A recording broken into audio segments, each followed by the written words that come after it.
Motion to take up item 1. Motion to take up item 1. Second. All in favor? Aye. Okay, item 1 is an order introduced by Councilor Hernandez. Property owners at 287, 291 Elm Street, Carrie and Arthur, and I'm going to say Naatz, and then what? Yeah, I'm probably got it wrong. Whichever way I said it, one of them is wrong. Have reached out to possible collaborate with the city, Holyoke Police Department, and other landlords such as Tony Visone. And again, I may have that, or maybe Visone, who owns 294, 298 Elm Street and the buildings on Walnut Street, adjacent to 300 Walnut Street, in a pursuit of installation of surveillance in an attempt to combat the overall criminal activity, drug, human trafficking in these areas. And Councilor had phone contact information and would like to set up a meeting amongst all departments, including the mayor's office, to initiate a plan to carry out the goal. I did invite the property owners and Chief Afibo. Councilor Hernandez, you have the floor. It's your order. Thank you so much, Chair. Yes, thank you. And thank you for everyone that's here tonight and for the tremendous collaboration. I mean, even before this order was filed, I have been in close contact with the Holyoke Police Department and, you know, just working and identifying like different places with issues and you know, just presenting the concerns of our constituents that live close by these areas that are mentioned. It was great to hear from the new property owners on Elm Street. And when I pass by every night, I see the great transformative view with the illumination that they based on their building and increased visibility have brought like a different you know, tone to the area. People and the entities have moved down to other areas and in that specific location on Elm Street.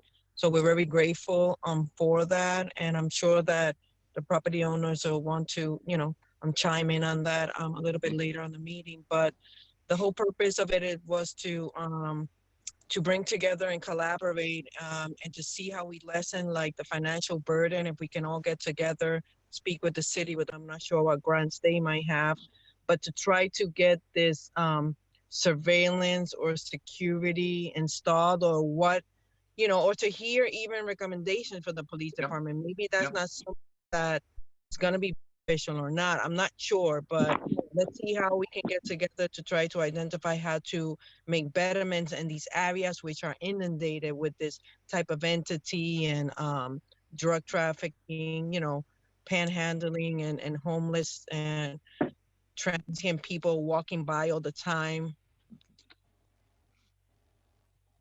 Thank you, Councilor. Yeah. Chairman Murphy? Yes. Chairman Murphy, this is Councilor Graney. I don't know if you guys started earlier or I'm late, but I'm here. Okay, good to have you, Howie. I try to start right on time, Howie, and my watch may be a little ahead, but I may have been a minute ahead. Sorry about that. You're 2 minutes ahead. That's correct, Joe. I have 2 heads here. Boy, Todd, you don't get picked on. Oh, okay, I do. Trust me, I do.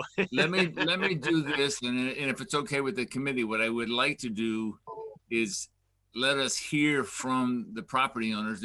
They're all here. So if that would be okay, Motion made to allow anyone pertaining on this issue to speak to the committee, please. Okay. All in favor? Aye. Aye. So I know Art and Carrie, you're here, and I think Sam is here for Tony. So Art or Carrie, would you like to start since you're the first ones on the order? Yes, thank you.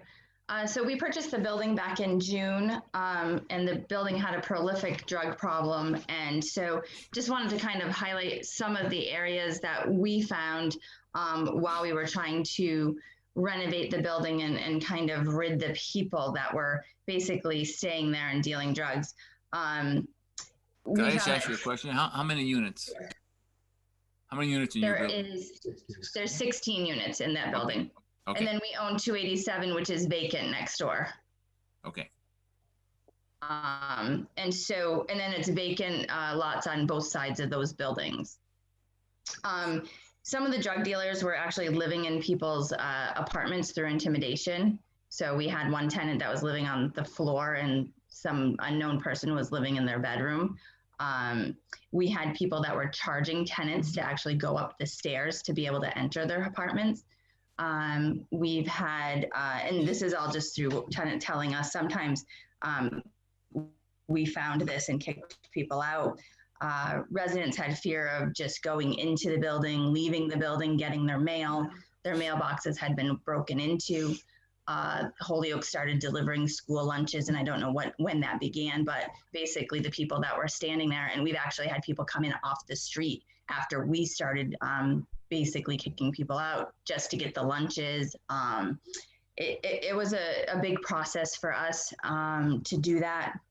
They have moved kind of across the street. There's still a lot of visitors and a lot of traffic. They roll up mats and put them in the doorways so that the doors don't close. And it's very hard to catch them because they have lookouts on all the corners. I wish I could hire people that were as dedicated as these because they're out there in front of the building, rain, snow, any time of the day, any time of night. I mean, it's amazing to me. It's true. I mean, they have a lot of people. It is true. Yeah, and it's the building across the street has two different entrances, and now they have people standing at both entrances.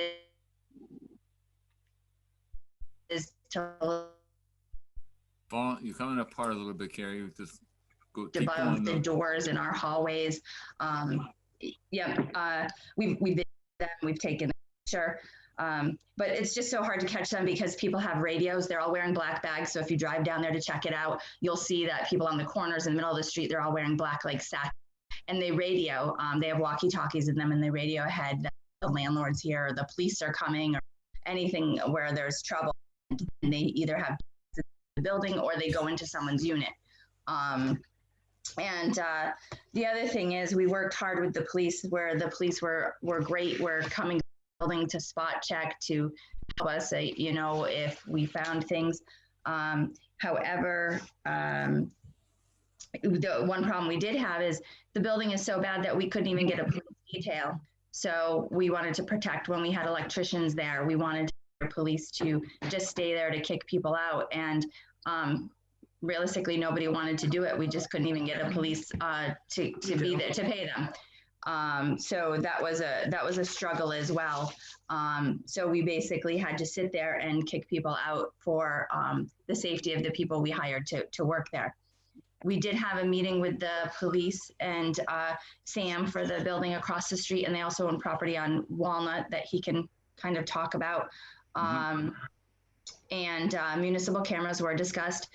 We had said that we would be willing to pay for the cameras. I know that I believe Sam's owner there was willing to pay for 3, which would cover basically the whole block of Elm, the whole block of Walnut. Might have done a little bit more than that, plus the alley in between. And that we had said that we would be willing to pay for the cameras as long as the town would install them. Okay, thank you very much. And first of all, thank you for your investment. Thank you for your dedication to trying to make your property safe for your tenants and being a good landlord. And I want to emphasize that. If I can, and I'm going to go to Sam, are you speaking for Tony? Yes. How you doing?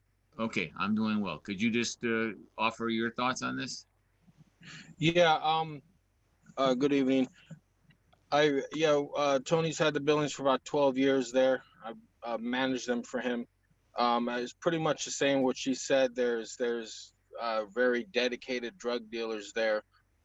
As far as I know, the ones in my buildings there, they don't live in my buildings at all, but they feel very comfortable staying on the side or going inside. I mean, they don't even break my locks anymore. We spent $10,000 on custom mag lock and all that, but they just hire their own door person now. So they have actually someone who opens and closes the doors. They don't break my locks, but they actually have their own broom and dustpan and sweeping. But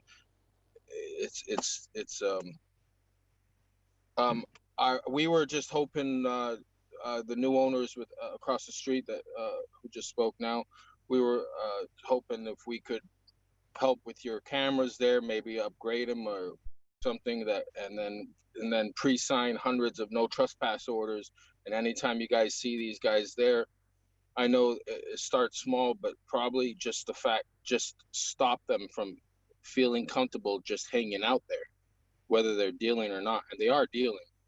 But if you can't catch them on that, I know that's a big undercover operation or whatever. Actually, doesn't take much to see them. 10 minutes of looking at them, you'll probably see a couple deals. But I know it's a never-ending fight, but whatever we can do, I know Tony is willing to go in. I know these cameras are pretty expensive, and I know he's willing to for Chestnut, Elm, and Walnut, those 3 streets, because we have properties in all 3 of them. I know he wants to whatever we can do to help the police, and then the police can help us by enforcing no loitering would be a start, because that would be the way to start. They don't feel comfortable, because if they feel like they only have to worry about a bust once every 6 months, they just go there like they're gambling. But I don't know. I know it's tough on you guys. It's a never-ending fight. So yeah, we appreciate. Again, how many units does we have? Tony has 16 on Elm Street, 40 on Walnut and Sargent there. Yeah. And then 24 on Chestnut, those 3 streets right next to each other. And you guys do have those. And are these all between Sargent and Hampshire? Yes. Okay, that's what I thought. But yes. Okay. Well, thank you again, and thank Tony, and thank you for managing. But thanks, Tony, for again trying to be a responsible landlord and take things into account. If it's okay with the committee, I'd like to have the chief weigh in. I'm sure he's aware of what's going on and obviously we don't want to give away too many things that we might be able to do, but in terms of the ability to provide or to work with the landlords in terms of cameras, lighting, extra surveillance, chief, any comments? Yeah, I'll just throw out there that we are aware. I believe I spoke to Captain Pratt, and him and his guys have been working with the landlords, doing property checks. They have been, we're spread pretty thin. As far as the cameras go, it's one thing to purchase the cameras. I think the Genie charges us $5,000 to run the fiber optics for each new camera location. So that's an issue too. That's $5,000 a year? No, $5,000 to run the fiber optics to hang the camera. Okay. So there's more than just buying the camera, but we're certainly exploring all options, looking at grants and I think my guys looking at different options as far as how much the plans are and things like this, as far as buying cameras, what the best ones are and things like that. But yeah, we're aware we're stretched pretty thin. There's really no movement or in our overtime budget right now. We're pretty tight, as you know. Yeah. So we do the best we can. We're doing property checks. We're working with our narcotics bureau, but that's just one of, we're naming, several blocks of many blocks, South Holyoke, Churchill, throughout, Appleton and Elm. We're stretched pretty thin. But we're doing the best job that we can do with the resources that we have. Thank you, Chief. Any other committee would after comment, thoughts, questions? Councilor McGee or Councilor McGee? I guess, can we get I guess the follow-up is to HG&E on what they'll charge, or, what kind of discount or whatever we can do to get those cameras installed. If the property owners are looking to pay for them, what can we do to help them install them in order to alleviate the problem, or at least try and minimize the issue? So I think we have to follow up with Jim Lavelle to kind of get these answers. Yep. We had a meeting with Jim Lavelle, and he did mention, there is a camera right on the Walnut side and the Elm side and the Chestnut side, you guys, but I think they need to be upgraded. There is a better camera now with a smart camera, night vision, and Zoom, and they could go right to your station and stuff. So I think that's what they wanted to do, and they're already hooked up to fiber optic, so it will make it a little cheaper. I think Yeah. that's what they were hoping to do when we had the meeting the first time. Okay. Did we invite HG&E to this one, or did we miss that? Or No, we do not. so I think we got to Yep. get them on board to if the wiring's already there, the fiber's already there. It's just an upgrade of the cameras.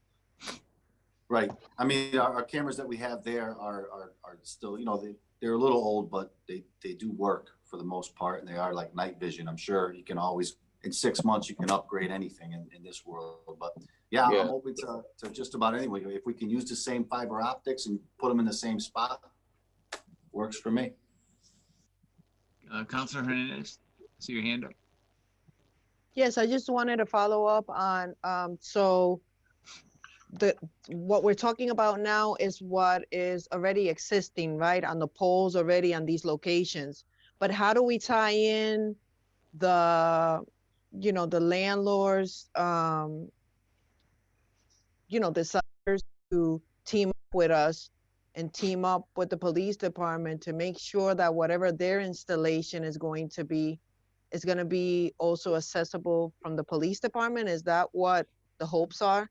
That it all, that the police department has access to the cameras that the landlords, private landlords are going to install? Or how does it work? Those are my questions. Okay. Chief, you gonna Yeah. understand? Well, yeah, if the cameras were purchased, they would be purchased and then put up by the G&E, but we would have access to it if it's on the existing locations. They're just upgrading the ones we already have access to through our city camera system. So may I, Chair, Yep, through yep. you to the chief? So the ones that the landlords, so the role of the landlord here, how are we gonna benefit from their collaboration to tie it into that the Holyoke Police Department has access? Is that something that's doable? Well, we'll have, if that camera's hanging, it'll automatically, we'll have access to it. We'll be able to see them and use them to monitor the area. I'm not sure, is that what you're asking? Yes, the ones that are gonna be purchased by the landlords, are those cameras gonna tie into this whole bigger initiative with the Holyoke Gas and Electric? Or is the Holyoke Gas and Electric going to install all of the cameras, even the ones purchased by the landlord? Yeah, it's if cameras are purchased specifically for replacement upgrades of the existing poles that we have now, then we're good to go. Anything above and beyond that isn't pre-wired would be it would be a challenge as far as where to go, put them, things like that. Mm. Can I? Hang on one second, Sam. Okay, I just want to make sure we stay in the order here. Libby, are you all set, Councilor Hernandez? Yes, I'm all set. I think that with the additional feedback from the landlords, I might get the, you know. Yep. But thank you, Chief. Thank you for your response. Okay, and Carrie, I noticed your hand's up, so I'm going to recognize you. Thank you. Yeah, just to kind of clarify, so when we were having the meeting, we were talking about not upgrading the existing one, but adding on. So the cameras that are on Walnut, if I'm not mistaken, there was a study done on where that is, and they actually knew where the best places were to put the cameras in order to, the new cameras in order to maximize, I guess, visibility. And so one was going to be at the end of Elm and the corner. They had a diagram where we kind of talked about it, but that way you still have the old cameras that are still functioning and still working and still provide a service. You get new cameras. The fiber optics could be run because there's cameras there. It's not like you're running all new line. I mean, you have to run a new line, but it's shorter distance because you can go from one to the other. So you might get some cost savings there, but originally we weren't talking about upgrading existing cameras. We were talking about purchasing new cameras so that you actually get more cameras so that you get more visibility. Minimize blind spots. And minimize blind spots. Yeah, again, Yeah, Councilor McGee's points, I think, would you know, we're definitely going to try to invite the gas and electric for the next meeting, and we will continue to pursue this. Chief, did you have another thought there before I go to? Yeah, my only other thought was that, I mean, that's a better idea. I wasn't aware that we were talking about either upgrading what we have, which is what was mentioned, or expanding. Expanding is always a better route, but there is that extra cost. It might be less because there is some fiber optics in the area, but that conversation will have to be with the G&E to see where that money is going to come from and what that cost would be. Okay, and we will definitely pursue that for landlords and for Councilor Hernandez. We will definitely pursue that as we move along here. Tony, I mean, Sam, I think you want it, and then I got Councilor McGivern. The other thing was we had mentioned that before, it was like even if putting a few dummies up on the city poles, that nice big looking dummies looking down. I mean, that I know, believe it or not, it has some help. You know, even though it could be in front of the Elm Street buildings, for an example, if they see that big camera there and it's on the city pole, city camera, that might stop them from wanting to sell drugs there. But it's just an idea. And the other thing would be if we could enforce just the loitering. And I'm willing, I was working with Detective Hamill about signing no trespass orders, and already pre-signed for my buildings, so that if the police come and they see these guys and they're not from the building, which 90% of them are not, they can immediately get a no trespass order. So they have the option to arrest them next time. You know, I know they get out in 24 right away, but it's still enough inconvenience. It will put a little block on their drug dealing operations. You know, just anything just to give them roadblocks to not make it so easy for them. So I don't know, whatever is possible. Okay. Councilor McGivern. Thank you, Mr. Chair. I certainly would be in favor of cameras. I know in the past, G&E have been very good about putting cameras up, especially if it's on their poles and even on private buildings. Of course, like the chief pointed out, you got to hook them to fiber optics, which if it's in the neighborhood, that's not a big deal. It's when you got to wire the neighborhood that it becomes an expensive deal. And I think the goal of the cameras, though, is what the goal should be, and that's enforcement. And whether it's trespassing is wonderful, but you know, I think the chief, we know the department does a great job, and we know you're strapped. But when you make a few arrests for trespassing, those complaints are quickly added onto with other complaints. They become trespassing, becomes possession. Next thing you know, there's dangerous weapons that are found, and the next thing you know, these people are going to find a new neighborhood to pick on. And then we'll have another ward councilor coming into the Finance Public Safety Committee to talk about cameras in another neighborhood. Enforcement's the key. Chief, your budget is strapped. Have you had any recent conversations with the mayor on the budget issues? No, not specifically to overtime. Let's just talk about straight time for a second. Has he talked to you about the budget at all? No, we haven't talked recently. Have you had any meetings about the budget at all? Not recently, no. Okay. I'm not going to go doom and gloom here, but what's coming out of the Department of Local Services is not good news.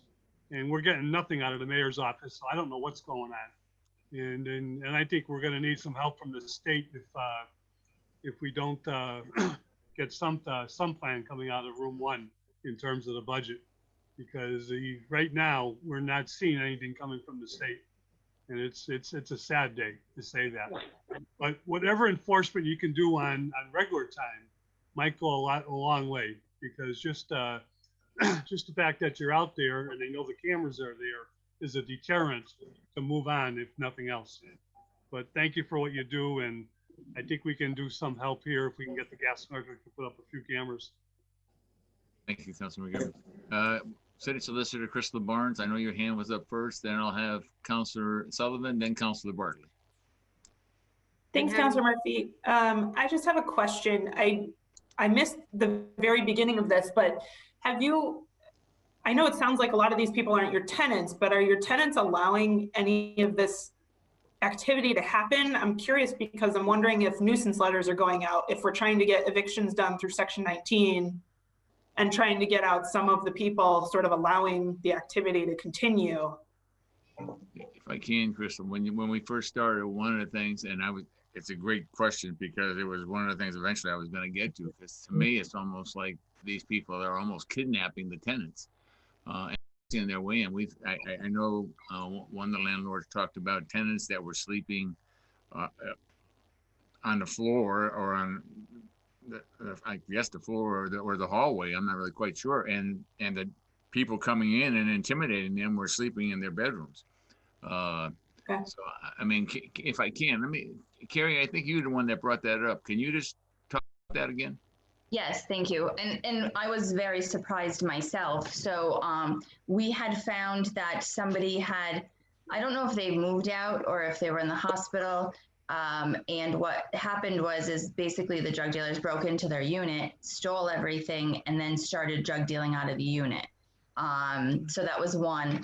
The second one was a disabled person, and basically they just intimidated him, and he was sleeping on the floor in the living room while somebody that wasn't related to, he didn't really want there, but of course felt intimidated, was basically living in his apartment.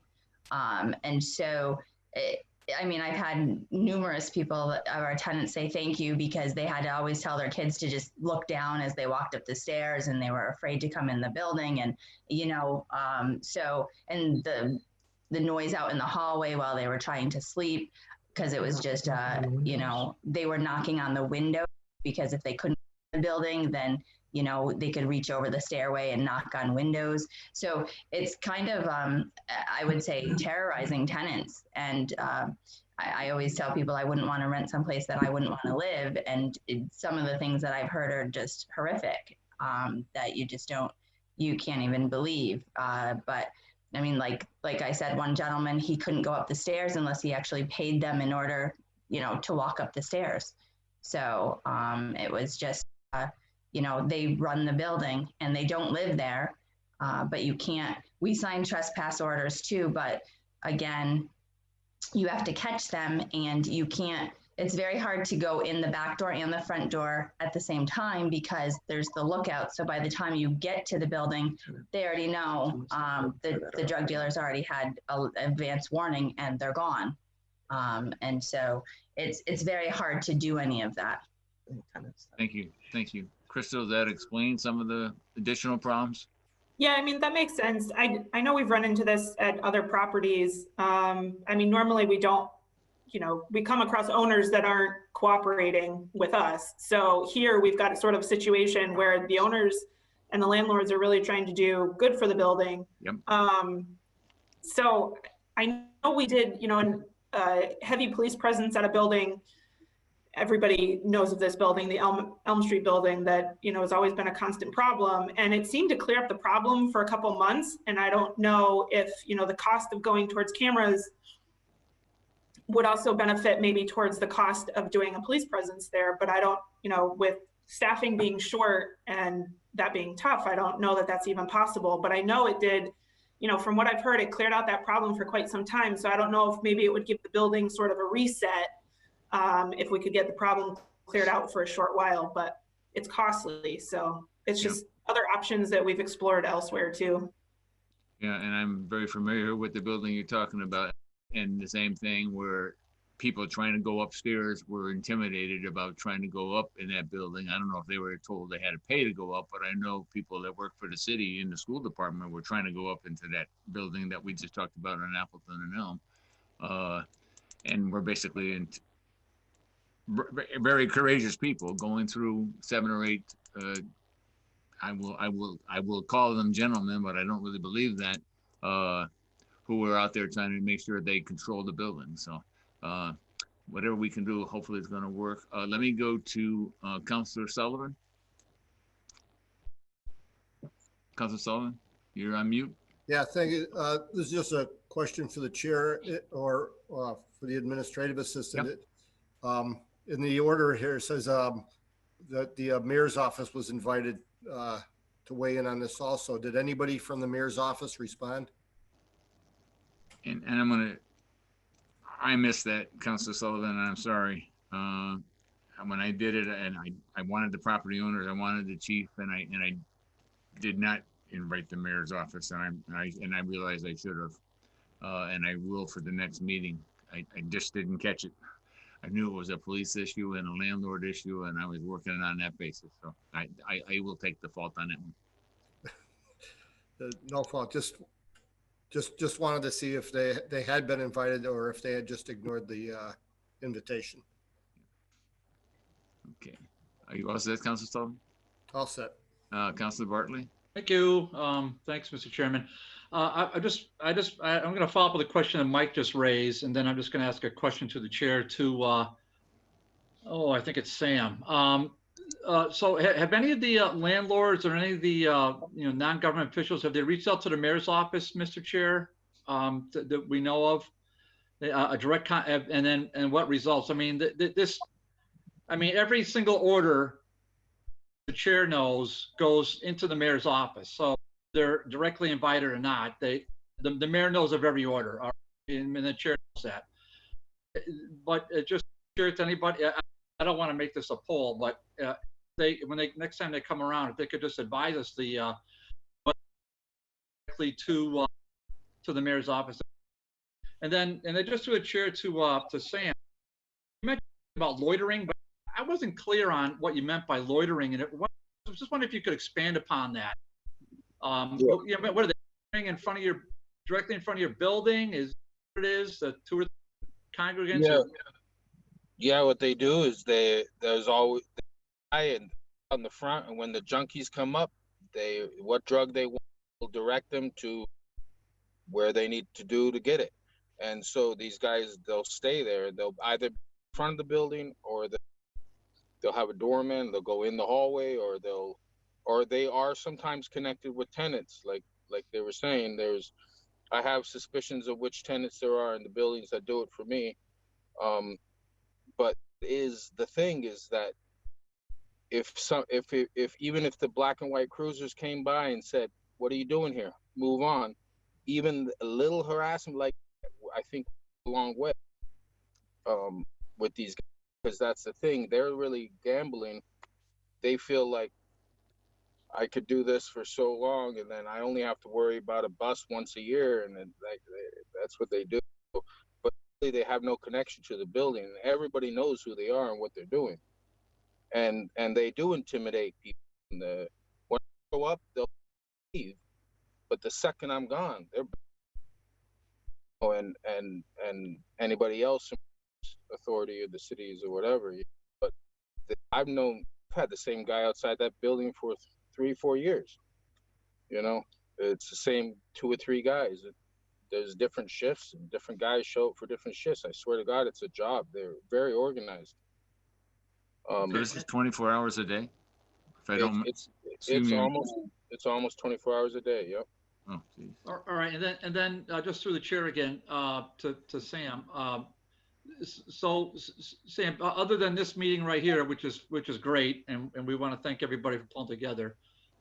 What kind of have you? Because I know HPD is very interested in neighborhood watch things, and they've always been very responsive to that. Has that ever been discussed with your colleagues and friends and tenants?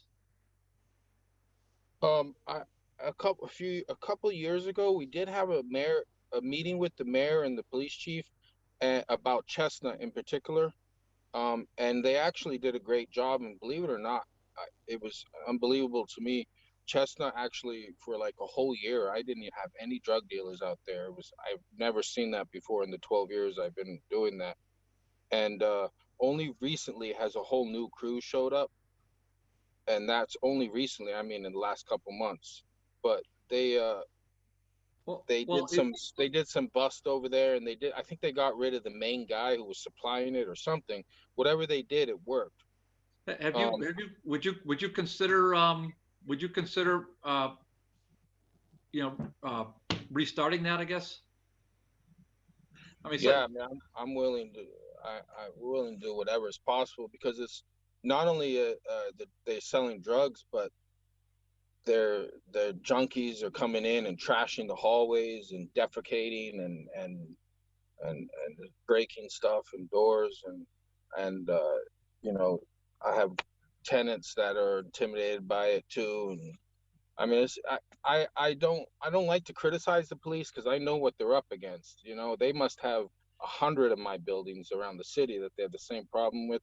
So it's like, it's tough on them. You know, I know. Yeah, I can tell. Just it's never ending. So No, no, you don't ever want to do that. But I think that, you know, obviously I'm a layperson here, but I would say that having neighborhood watches is something that the at least this police department truly encourages and supports as well. So in other words, you pull together with a meeting with 2 or 3 or 25, you'll have a uniformed officer there, and usually a superior officer as well, to try to talk to you, and they give their business cards out, and they give a lot of thoughts and plans. And then the other avenue as well is you know, obviously I get the COVID deal. I get that we got to figure that stuff out, and you can't have gatherings, and I understand that, but I believe that'll hopefully tamper down in 21. But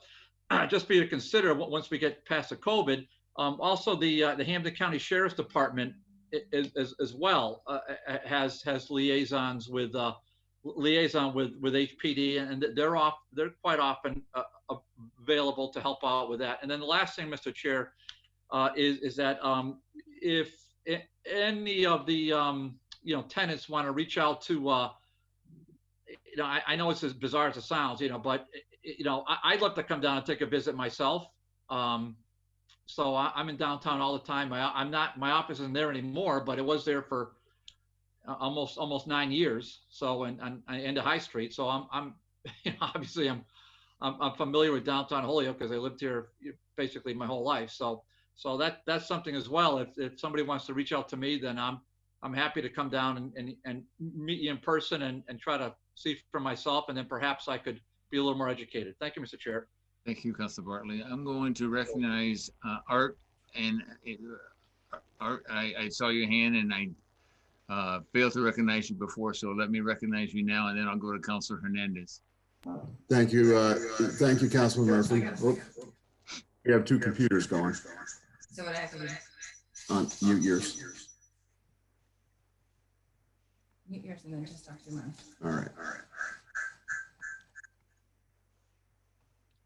Can you do that? What's that? How about now? Oh, still echoing. Yeah.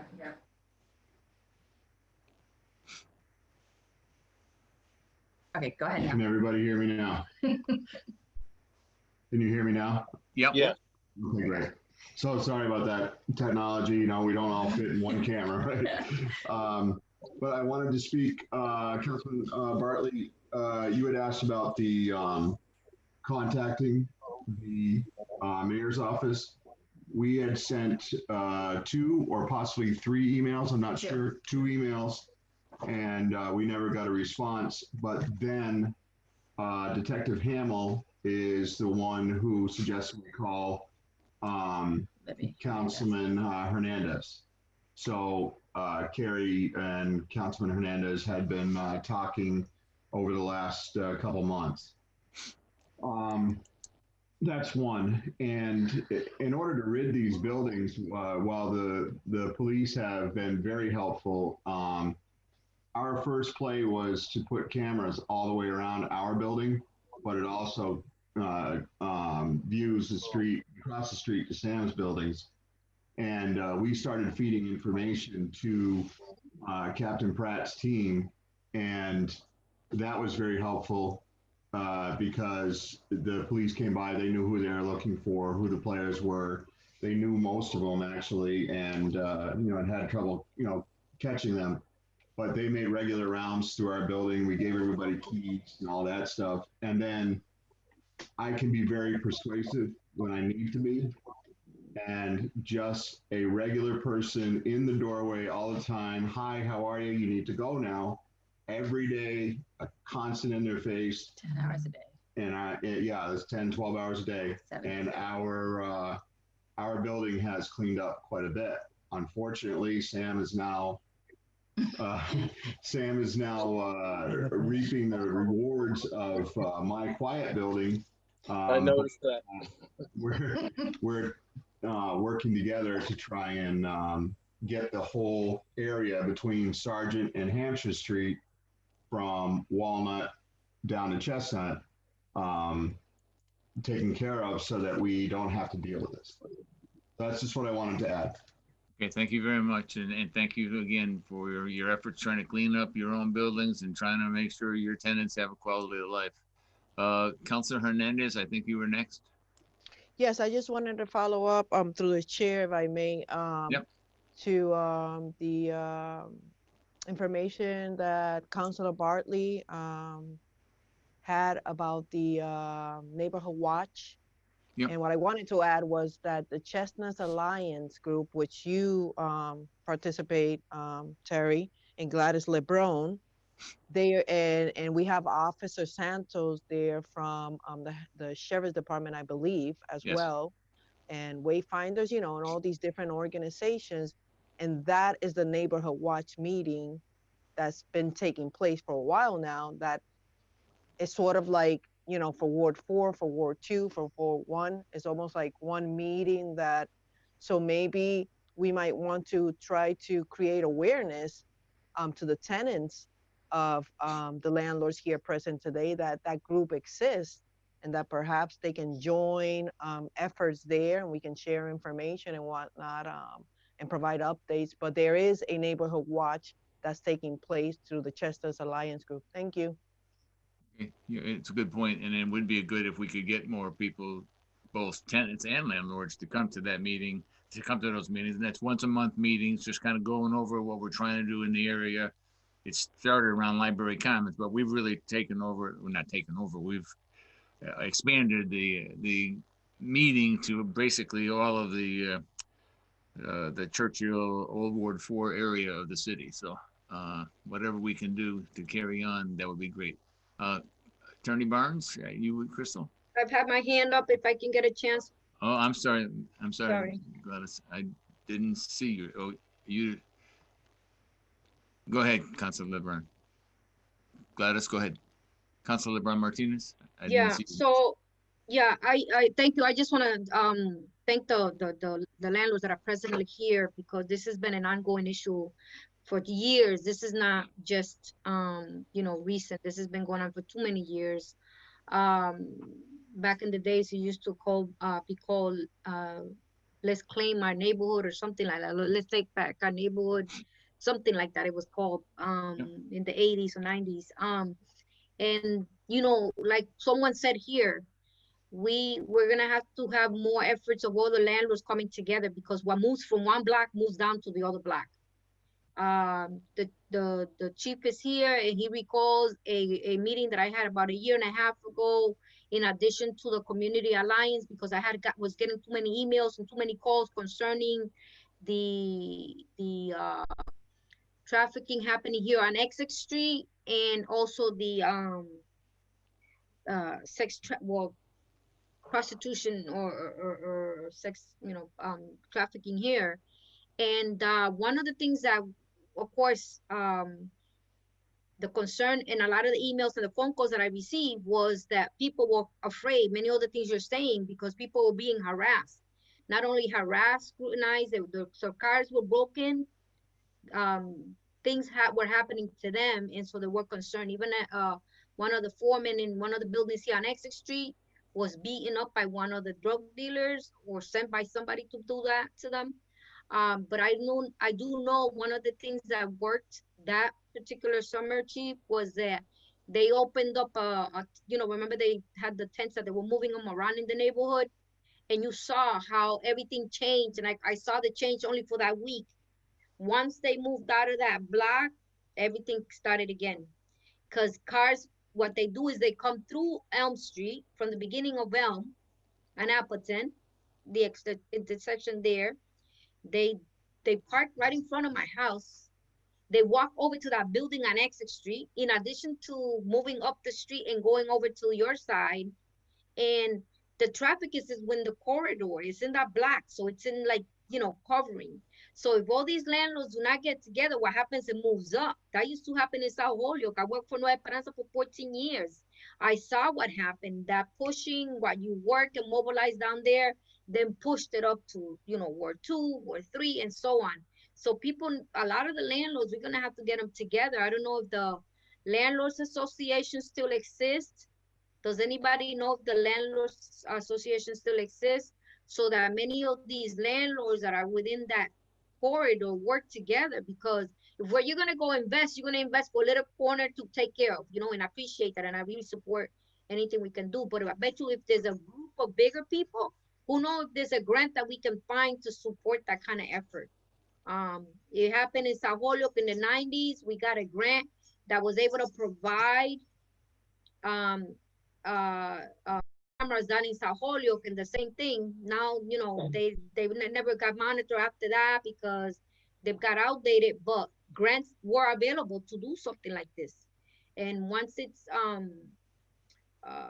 it was through the Shanaz, I think it is, the grant that we wrote, and we got that funding. I can't recall because it's been so many years, but it was fundings that helped us kind of eliminate or at least alleviate the issue that it's a quality of life issue for everyone. It's, you know, it's you're suffering, the tenants are suffering, those who are not, you know, and who are should not be paying the consequences. So I appreciate you guys for coming forward, and thank you, Terry, for this. Thank you. And I can let you know that I know Mike Moriarty is trying to coordinate with landlords throughout the city through Wayfinder and others. So we're still trying to do that. So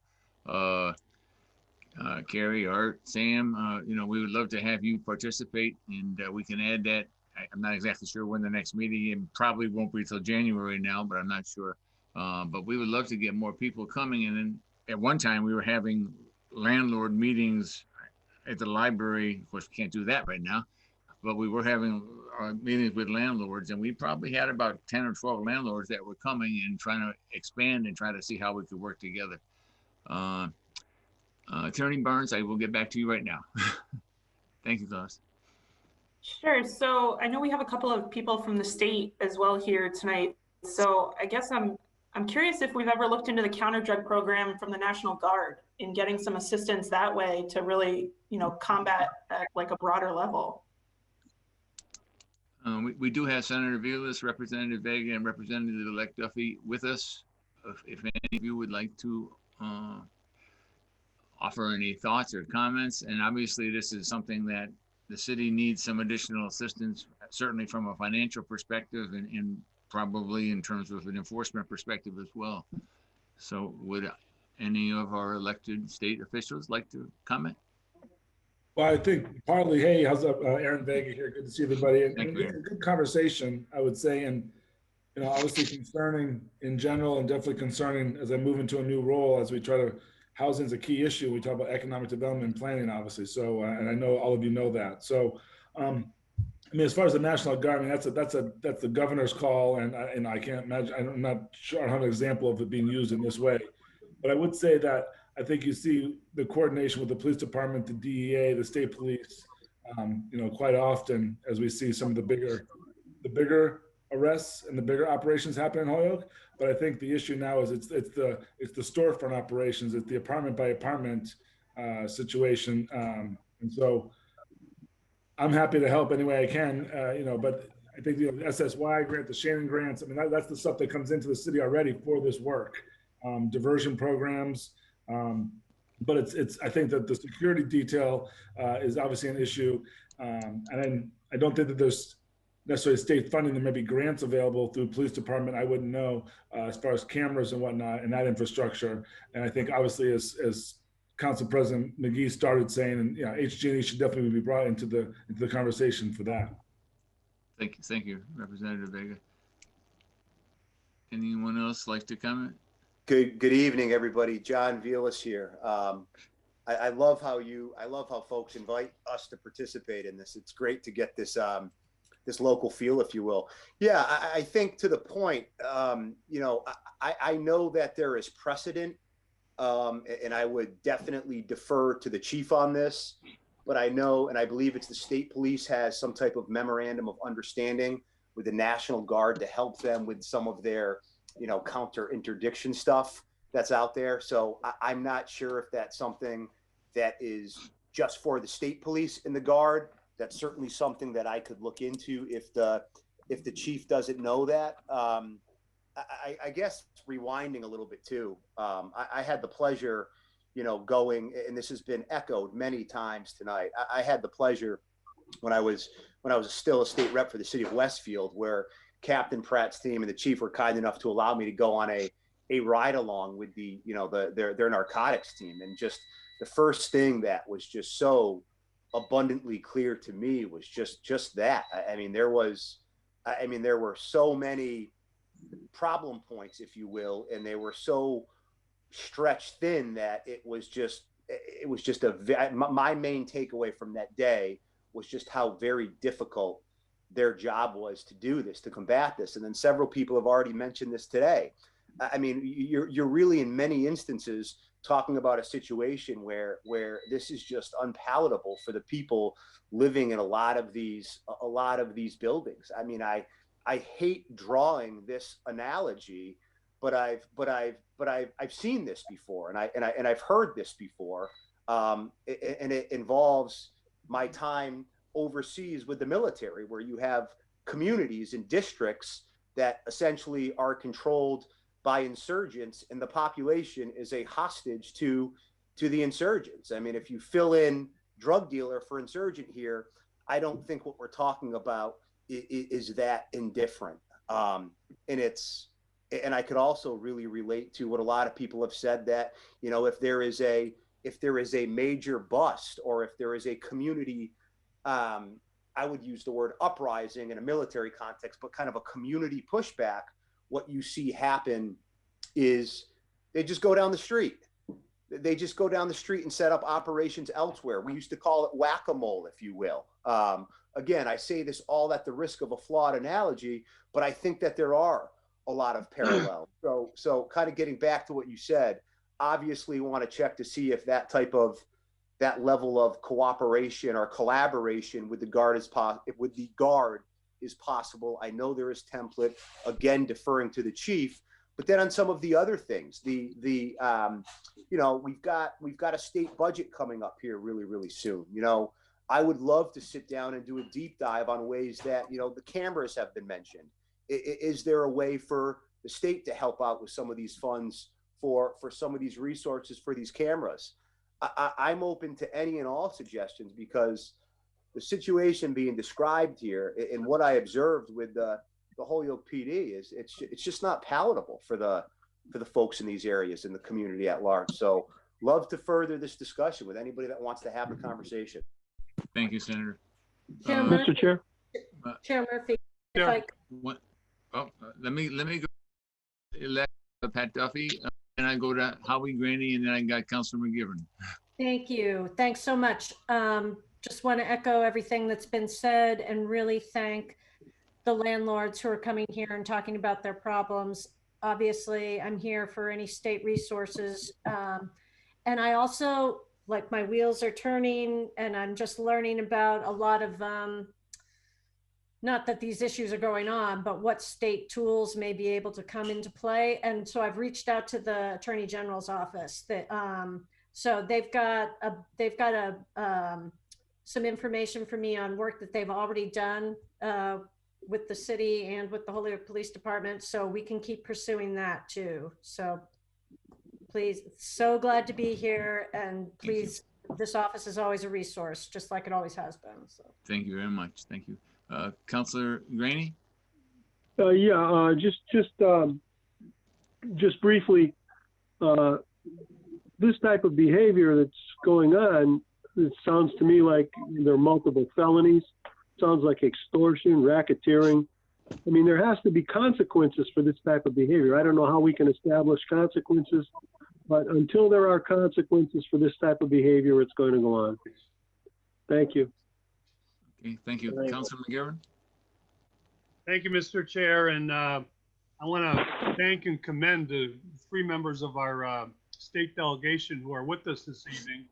I think that might be a first in my tenure to see the honorable, good Senator John. You're doing a great job, and we followed you as your rep. Now that you're our senator, we can't think enough of your presence in Holyoke and your short tenure serving us. And Aaron, as your career comes to an end, we know you've been great, and we're very thankful. And Pat, looks like they're going to hand the ball over to you, and you'll be running with it. With all due respect, you said a couple things that just had to make me stop, and I'm going to be very quick about this, Mr. Chair, but part of our problem is the budget. And as you know, we're 3 weeks away from setting our final budget halfway through our year. The state has not set their final budget.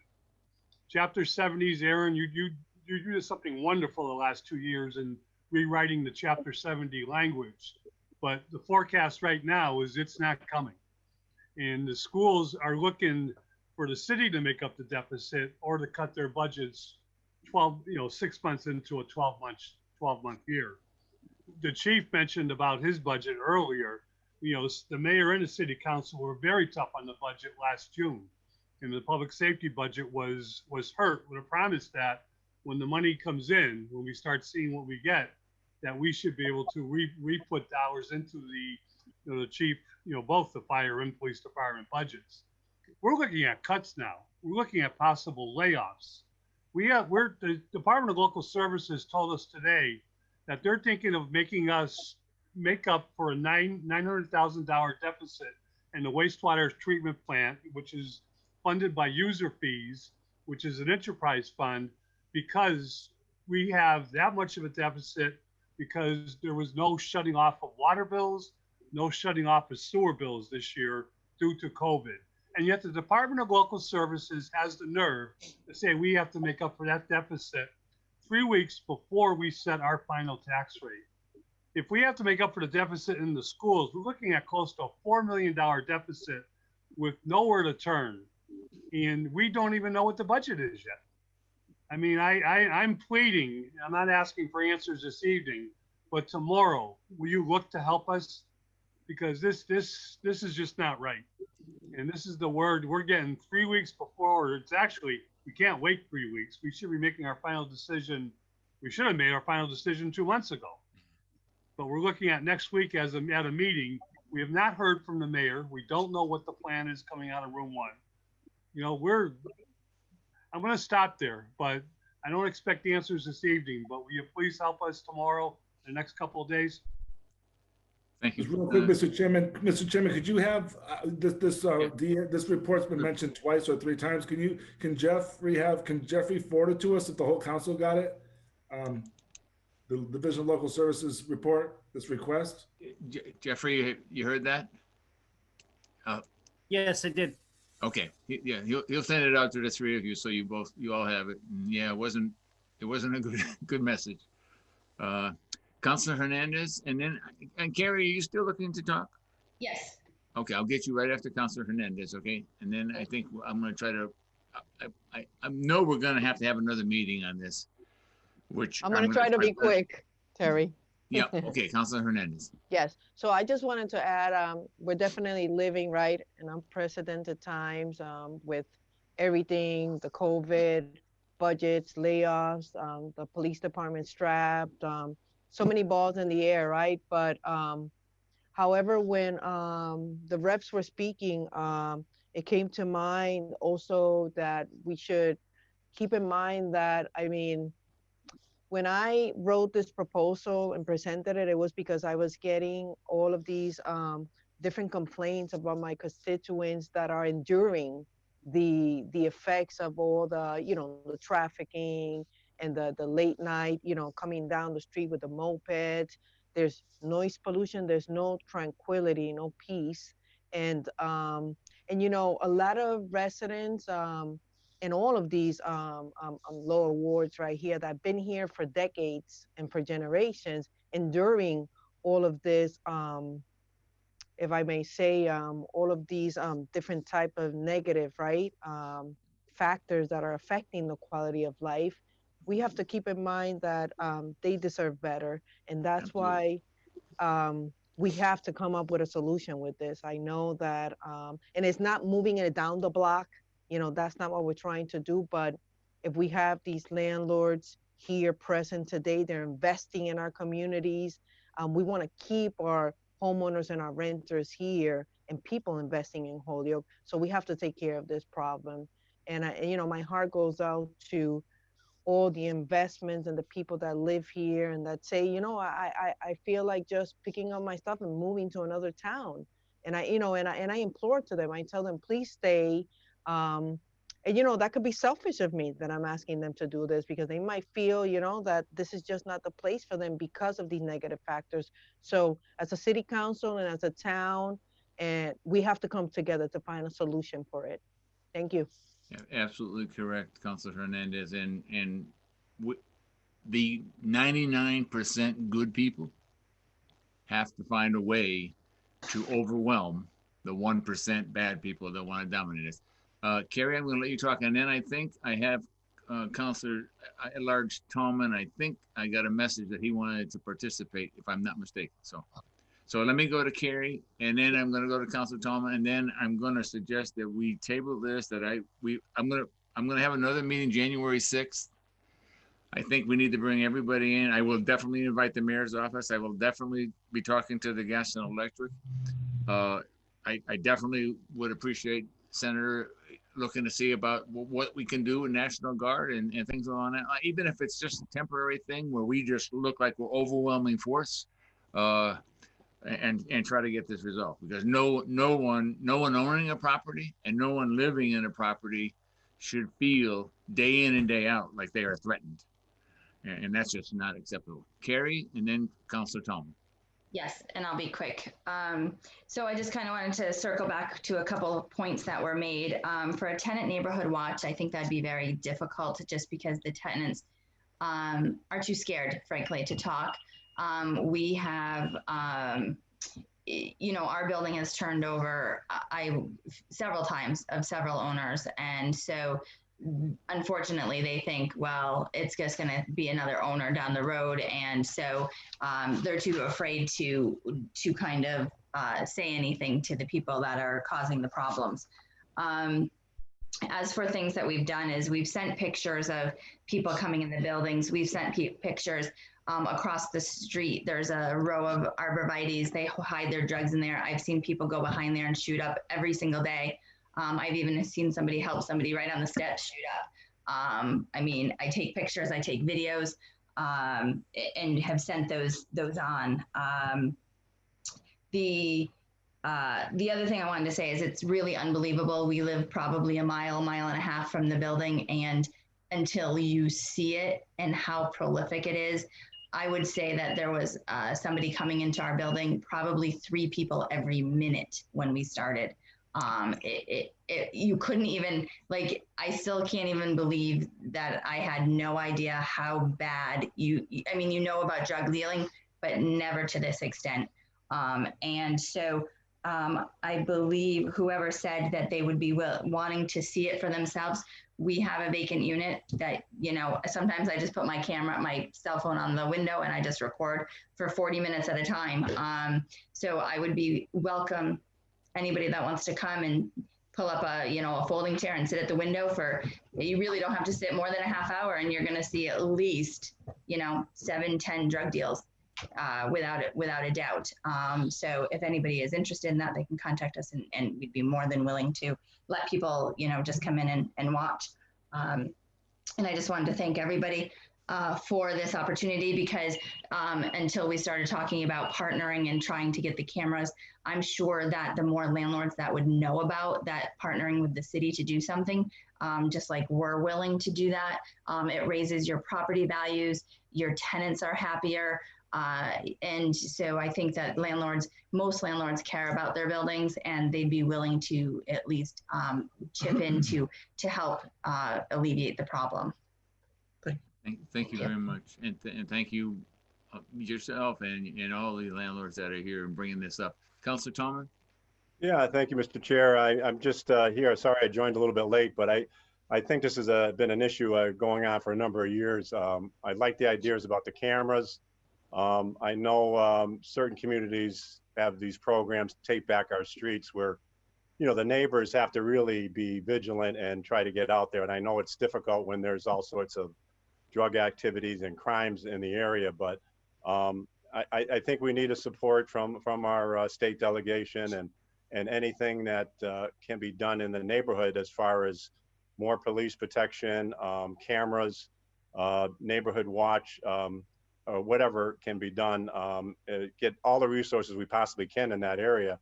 No family, no people, no individual should have to live with that day in and day out. And I'm glad Councilor Hernandez, filed this order, and it's a good start for this discussion. But we do definitely need to get out there and try to really get people motivated, people out there to say, we're not letting anybody take over our area, our streets, our homes, our apartments. For a number of years, I delivered mail throughout the city, and this was one area that's always been a difficult area as far as crime and drug dealing. So this is one of the areas. There's several others in the city, but whatever we have, what we can do as far as resources, of course, it takes money. It takes police protection and it takes money. I think we all understand that. So it's a great start. I think getting the G&E on board and getting anybody we can as far as in the neighborhood and the police protection will be a good starting point. And I look forward to the future conversations in this matter, and I want to thank the state delegation for dropping in. Thank you. Yeah, thank you, Councilor. So if this would be all right with the committee, I'm going to make a suggestion that, and I'm not going to, I will put this on the agenda for our first meeting in January, which I'm hoping to be January 6th. It's obviously crucial in terms of public safety for the community. I will say, and again, Councilor Graney's comment about these are serious offenses. I mean, selling drugs is bad enough, but when you start to basically, I'm almost considering that disabled person, first of all, it's a crime against someone with a disability. And then it's like they kidnapped that person and took over his property. So again, I don't know what else we can do to make the court system deal with the seriousness of what's happening. I mean, drug dealing is bad enough, but all the other stuff really is intimidating and quality of life issues where, you're living day to day in fear, and that just can't be accepted. But I will make sure I invite the mayor's office, make sure I invite the gas and electric. I will try to have, and I may try to see if I can get more landlords to be coming. We can continue to further this discussion. We need to come up with a strategy that works. And again, I want to thank the landlords for bringing this to our attention. Councilor Hernandez, great order. And hopefully we can move to make progress so that your tenants feel more comfortable and you also feel more comfortable owning and managing these properties. With that said, I would entertain a motion to table. Councilor Murphy? Yes, Chair?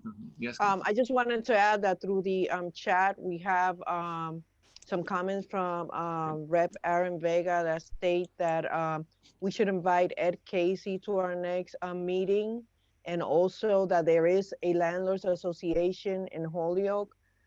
He's not sure if they're meeting because of COVID-19, but the person to reach out is Stephen Bosco. Yes, and I actually have good relations with Stephen, so I can make sure I invite him as well. And I think Greg Virgilio is another person that was listed on that, and I will try to make sure they also. Councilor Murphy. Yes. Councilor Murphy. Yes, Councilor. I think Chief Febo was trying to get your attention. He had his hand up. Oh, I'm sorry, Chief Febo. I'm sorry. Thank you. Yeah, I just want to throw in at the end here that we know what to do. We know we can take over any area at any time. We showed how we do it. The strategies work at Appleton and Elm and many other places. What we've been talking about all night, been hearing it over and over, is displacement. As it was said earlier, it's like whack-a-mole. You put all your pressure and resources in one area, it just moves a block over. When we did Appleton and Elm, it just moved over to Essex Street. We did Essex Street, moved over further to Hampshire Street, and it's all about resources. And as far as Councilor Tallman talked about Take Back Our Streets initiatives, those are they're great. They work. They're effective. We've done them for years, but they're expensive. so we're trying to blend in and work within, within the budget. We partner with every state agency, the DEA, the FBI. We had everybody in the city today, and all of my resources, all of my non-uniform resources spent from just about 4 a.m. or 5 a.m. this morning, putting together a plan and going in and doing a search warrant in none of these areas that you would even consider high crime areas, in my opinion.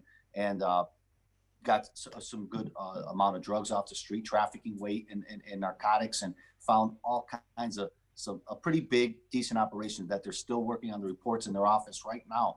So it's a little overwhelming for the resources that we have. We have the state police, a great partnership. We are aware of the National Guard angle. They play more of an equipment loaning thing for us through the state police. It's a fantastic resource. So we're definitely aware of that, and from time to time take advantage of that. We partner with everybody. Sheriff Nick Cochie's been fantastic. We have 3 full-time sheriffs in the city at all times, maybe 4 on most days. I reached out to him the other day. We had a conversation about his elderly program, and we have an elderly program that we're just getting warmed up with. So we're pulling resources in. We're supplementing our department with every other department in the state, and everybody that'll come in and join us. We're not a closed department by any stretch. So we're doing everything we can to stretch every dollar that we have, every hour of manpower we have. We can do the job. We know how to do it. It's resources. Just not to drag on too long, but that was what I wanted to throw in at the end. No, I apologize. I'm trying to figure out how to see all these hands, but I'm not doing a great job. Motion to table, Mr. Chair. Okay, motion is made. That's second. Second to table, and we will take this up again on January 6th. All in favor? Aye. Opposed? Aye. Thank you, everybody. Yeah. Thank you. If we can hang in there for one more minute, if it's okay, is it okay with the committee to suspend the rules, go to item number 3 instead of item number 2, since it kind of relates to So moved. the opposite kind of landlords? All in favor? Aye. Aye. Aye. It's item number 3 is introduced by Councilor McGee and Councilor Sullivan. Order that the legal department, the police chief, the fire chief, the board of health, and state officials be invited to public safety committee to discuss and implement a plan or procedure to deal with negligent landlords in the city. We took this up on June 8th, and we started talking, and we thought we had some progress. I know the Elm St situation was there. I think the South Bridge Street situation was taken up. So since we had very good landlords, we can talk about where we are with the bad landlords. Are we doing better in terms of what's going on? And then I would also, at this point, and again, I don't know with what we just had happen on West Street, and that, I don't know what we could have done differently, or if we could have done anything differently. And if not, then I would consider maybe from a state delegation that maybe we got to find something that we could do. So, Crystal, you've been the one providing us with the most updates in terms of where we are in the legal process with regard to bad landlords. So we basically just end up doing a lot of re-inspections, finding out where people stand. As you can imagine, we're kind of short on inspectors and such at the moment as well. Yep. Board of Health is down with COVID. We don't like to go into occupied units. I can tell you we have another re-inspection at 56 Suffolk, which, believe it or not, you wouldn't think it's a bad landlord because people aren't supposed to be living there. It's a commercial property, but lo and behold, we have thoughts otherwise. So we've rescheduled that. We also are certainly always dealing with the landlord who owns 50 West Street. He owns property on South Bridge. He owns the Elm Street property, Windsor Realty. We continue to deal with him, making sure that we stay on top of his repairs. We've got 3 of his properties in court. And, it's a management game. It's, okay, you said you were going to have the roof repaired. Is the roof repaired? And sure enough, he's keeping up with us for everything that we've asked him to do. He continues to keep up with it. And it's to, take the focus of everything else that's going on at his properties away. If we can get the code enforcement under control, then it's just, it's the same issue that we're having over on the Elm Street properties, where, now it becomes just a police presence is necessary, or, he needs to stay on top of his tenants and making sure that he's got good tenants in those buildings. But once code enforcement's taken care of, our hands are kind of tied as to what we can do about those. But we continue to push. We've also got quite a few re-inspections on some of our more dilapidated properties to make sure that we're staying on top of, if they've given us rehab plans, that they're staying on top of those. We have our vacant building registration that's coming around for its annual fines and liens. And so we're getting a lot of these landlords are coming out of the woodwork for their annual talking to from us. And they, that's when they get a lot of their work done right now. And Sean's laughing because it's true. They call and they're like, wait, I don't want to pay this. I'm doing work, but they're not. So this is where they do kind of their push to get some of their work done. So unfortunately, as you can imagine, everything's sort of bogged down. I've got great help in my office now that has really taken housing court in stride. But we're, our hands are tied there because they're now catching up with the eviction process, and they're overloaded, catching up from March. So when we come in and say, hey, we just want to bring this in for a review, we kind of get pushed to the bottom of the pile, which is understandable. They've got some other stuff going on. But, we just kind of, we just maintain, and we keep pestering them, if you will. Elm Street was actually a property that was code enforcement.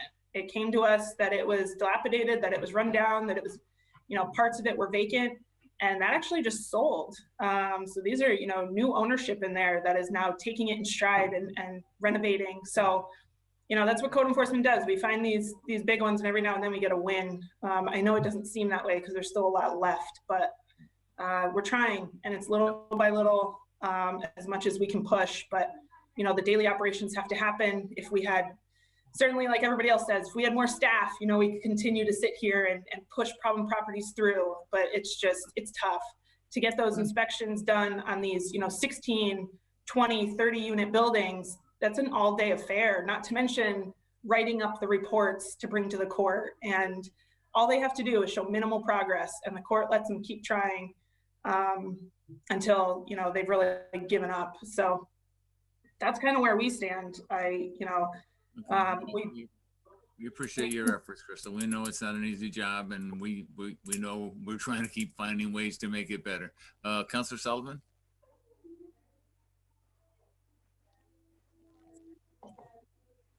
Okay, thank you. So this would be a couple of questions for Crystal. Crystal, when you take some of these cases to land court, some of the same owners have been multiple times in front of them and have gotten extension after extension after extension. Is that a fair statement? That's definitely fair. So for instance, we have a property where the tenants continue to complain they don't have any heat. Every time we show up, that heat is working one way or another. And, there's not much we can do there. They're fixing the problem before we get there. And so, we continue to go in, and the tenant complains. We've got other organizations involved, and lastly, they familial will call me and say, listen, this tenant keeps calling and complaining. And I say, I have photos that show a heat gun's reading 72 in that unit. I can't bring them in for no heat. No, that's not what I'm talking about. On some of the really bad properties, I want to say like 115 Cabot Street or 34 Newton Street, I think it is, or maybe 74 Newton Street, where the judges continued. Well, we're working on it, and they really aren't. But the judge keeps giving the landlord extensions. Right. 74 Newton, we're pushing to get a receiver in there. We've been there over a handful of times now to continue to say, yeah, but look at this violation. It's a vacant building. We actually just collaborated a little bit today. We do still try and meet every couple weeks for our code enforcement team. So that's Board of Health, Building Department, Law Department, Fire Department. And, we collaborate on what properties are going to be our point of contention. So something like Newton, where it's vacant, their question is, what's the real emergency? It's a vacant building. And it's like, well, the landlord's not doing anything. The owner's not doing anything. Or they'll repair the roof, but the roof's still leaking. So we have to, figure out what our angle is going to be to show where the emergency is. And certainly, our fear, especially in my department, is this season. The bricks start falling off the properties. Every windstorm, trees are falling down and taking out properties. And it's a mad dash to try and figure out what to do. So, that's our argument there is, yeah, it's vacant, but there's also properties next door. What happens when the property crumbles, and it takes out the one next door? So we have to kind of find a new angle every time to try and convince the judge that now it's serious enough. Can we please move forward now?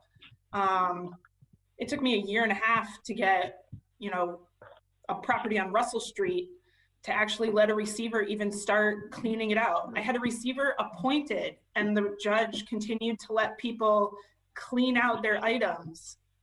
I mean, we get a lot of pushback because they really want to be careful about making sure that we've hit the end of all of our possibilities on allowing owners or tenants an opportunity. So we usually have to hit very drastic measures before we can get the judge to finally give us the go-ahead. Now, is it this court proceeding? This is all in Springfield. It's not in Holyoke, right? Correct. We bring everything under the housing court. Is it always the same judge? No. So Judge Fine actually just retired last year. So now we have Judge Fields and Judge Kane. Okay. And then occasionally we get some visiting judges, and that's, sometimes that's to our benefit too. We get a different perspective. Right. But basically it's 2 judges in Springfield. Correct. Making the decisions about what's going on up here. What things besides just either you or Jenna having to go and represent, what other things could the city do, the departments, the city council members, to put some pressure on these judges to I'm not saying be more aggressive, but to shorten up the time, shorten up the time frame, or participate in the process really here, and not when we've got someone that's absolutely chronic, and we know we've got those, especially around 115 Cabot Street, this 74 Newton Street, where the landlord's out of Brockton, Mass. All right. What other things could we do to influence these judges or to put additional pressure on them to move these through the system faster? I mean, like I mentioned, we really have to sort of hit the end of possibilities. So it's when things are really falling down, when there's people involved, when we're looking at displacing people, families, when there's really that public health and safety hazard. Just because they're a chronic offender and they continue to drive us crazy doesn't necessarily mean a whole lot when you've got a building that, for an example, and this hasn't happened much. Say you've got somebody living, in running sewage. I don't know. That's more of an emergency than the guy who just continues to drive us nuts because, they're not keeping up with plumbing repairs, or, pieces of the roof are falling off. Not the whole roof, just pieces. That it makes a difference. It's all about what's the biggest problem and have we reached the limit of. I get that. And there's not much else you can do. It's convincing somebody that there's a real emergency. So it's until there's a real emergency that, you're not going to get it pushed through. Well, in many of these units, right, especially the 2 I just mentioned, there are no tenants. All right. And they're obvious safety hazards. Like what we just, what we just saw in West Street. We've also got that in the problem properties group. We see that in pictures of the ones that were just sent to us. We see this in dozens of locations all over town. Dozens, right? up and down Main Street and High Street. And these are also vacant properties, unoccupied. So I can tell you, 115 Cabot, we actually got a receivership appointed at 115 Cabot, and the receiver turned it down. Once they got inside, they said there was too much work. It was going to be a demo job. And when the owner wanted to step in and continue to try and repair it, we're offering to let him step in and continue to repair it, because even if he does just minimal couple more repairs, the next receiver might then see it as a viable property. We can determine on our own that that's absolute BS. Those properties are beyond it, all right? And they're a hazard to the public, all right? They're gonna fall down on the street and nail somebody. You know, some of them are right in the vicinity of the Holyoke Boys Club. Some of them are right. I mean, I want to get into the Main Street problems, right? But we all know it. These landlords have a proven track record of non-performance, right? To just speed up this process, throw in the towel on these people, and move it right to demolition. Right, but somebody has to pay for that. So that's what I mean. On something like Cabot, we hit our last resort. We got a receiver appointed. That is our big win in the city. Getting a receivership, getting somebody to take care, custody, and control of those properties. And even those people who normally, you know, go to bat for us, turned around and said, no, you need to demo it. But they also have a business to run, and they're not going to put the cost in to demolish a building if they're not going to get any equity out of that. And so he even went so far as to look at, what can I do with the vacant lot? So if I demolish it, what can I do with the vacant lot? And all he could do, because of the zoning, wasn't going to be sufficient. He was never going to get a gain out of that property. So we can't ask people to come and waste money for the city. They have to be able to get some benefit out of it. So now it's the city problem. Does the city have funds to demolish that building? Exactly. So that's not on the housing court. It's just a money issue at that point. The housing court did what they were supposed to do. And that's what I'm driving at here. That's what I'm driving at here, Crystal. It's a money issue, right? And it's one the council has already tried to address on multiple occasions. And we've sent to the mayor's office requests for funds or a discussion to do exactly that. No, I'm not disputing that at all. And I think, you know, Newton Street, I think we're probably one hearing away from finally getting somebody appointed. We're in the process right now of getting the violation notices put together to finally get us that sense of emergency to bring to the judge. But, you know, it's two separate issues, whether or not the court's doing their job or whether we have money to, you know, take care of the problem ourselves. Exactly. And that's the point I'm trying to drive home here. Now, were we to take if we were to take the group that we're talking about, let's not talk about the occupied buildings, just the ones where we know damn well that nothing is going to happen with this building, that it's going to continue to deteriorate.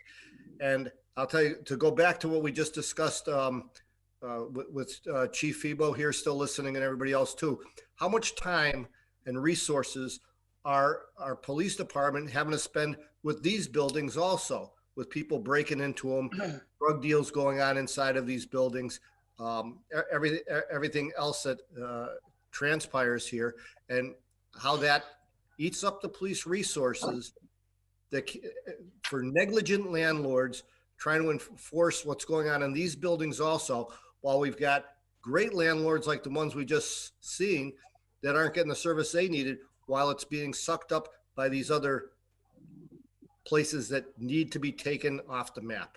And that's what I'm getting at here. Now, if we were to push that whole thing through, and I know this is unexpected, Crystal, but if you had the whole list, you know all the deadbeats, you know who they are, you know nothing's going on with these, how many properties do you think right now the judge should just say, fine, the city take them and demolish them?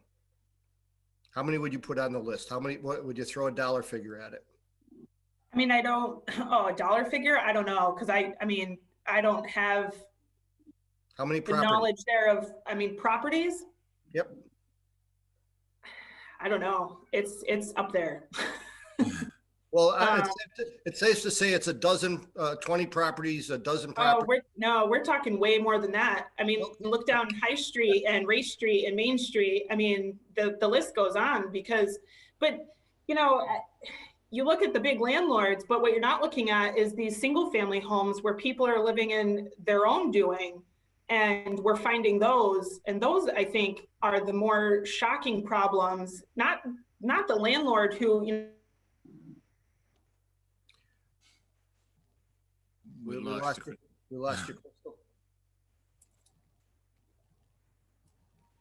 owning their own property. They're not going to complain about themselves. And unless somebody takes wind of it, there are people living in our city like that because they don't know what resources are out there to help them. And we're getting into these properties when it's too late. And these people who've owned their home for, 40, 50 years are now being displaced, at the end of their life. And so I think those are what we're coming across that are a little more, it all isn't great, but those ones I think are a little more gut wrenching for us when you've got little kids living like that and nobody knows about it because it's quiet. I completely understand that, but that's not what we're talking about, taking properties away there. No, I get it. But I mean, you're talking about all these properties to demolish, and I'm talking about resources to assist those problems. I mean, the stretch of resources just goes above and beyond, the big landlord that owns the large buildings. It also needs to be stretched to the little guy that thinks it's okay to live like that. All right, so I mean, if you had to ask me, I'd say we're upwards of like 40 properties that need to be just done away with. Okay, thank you for that. And I'm not criticizing the job your team does or any department in the city. What I'm trying to get through the point to everybody, council members and members of the general public, and especially to room one, is this is a staggering issue. We've requested an unusual request to actually take money from stabilization to come with some ideas, and it's so far fallen on deaf ears. So I'm done for now, Mr. Chairman. Thanks. Thank you, Councilor Sullivan. We have our health director, Sean Gonsalves, with his hand. Sean? Hi, everyone. Yeah, so I do think that a plan for some scheduled demolition of a few of these properties. There's a couple that stand out to me on Main Street, particularly 283 Main Street. It has been a problem for a long time. There was another one right near at 289 that was just bought by somebody who's looking to rehabilitate it. So that's good news.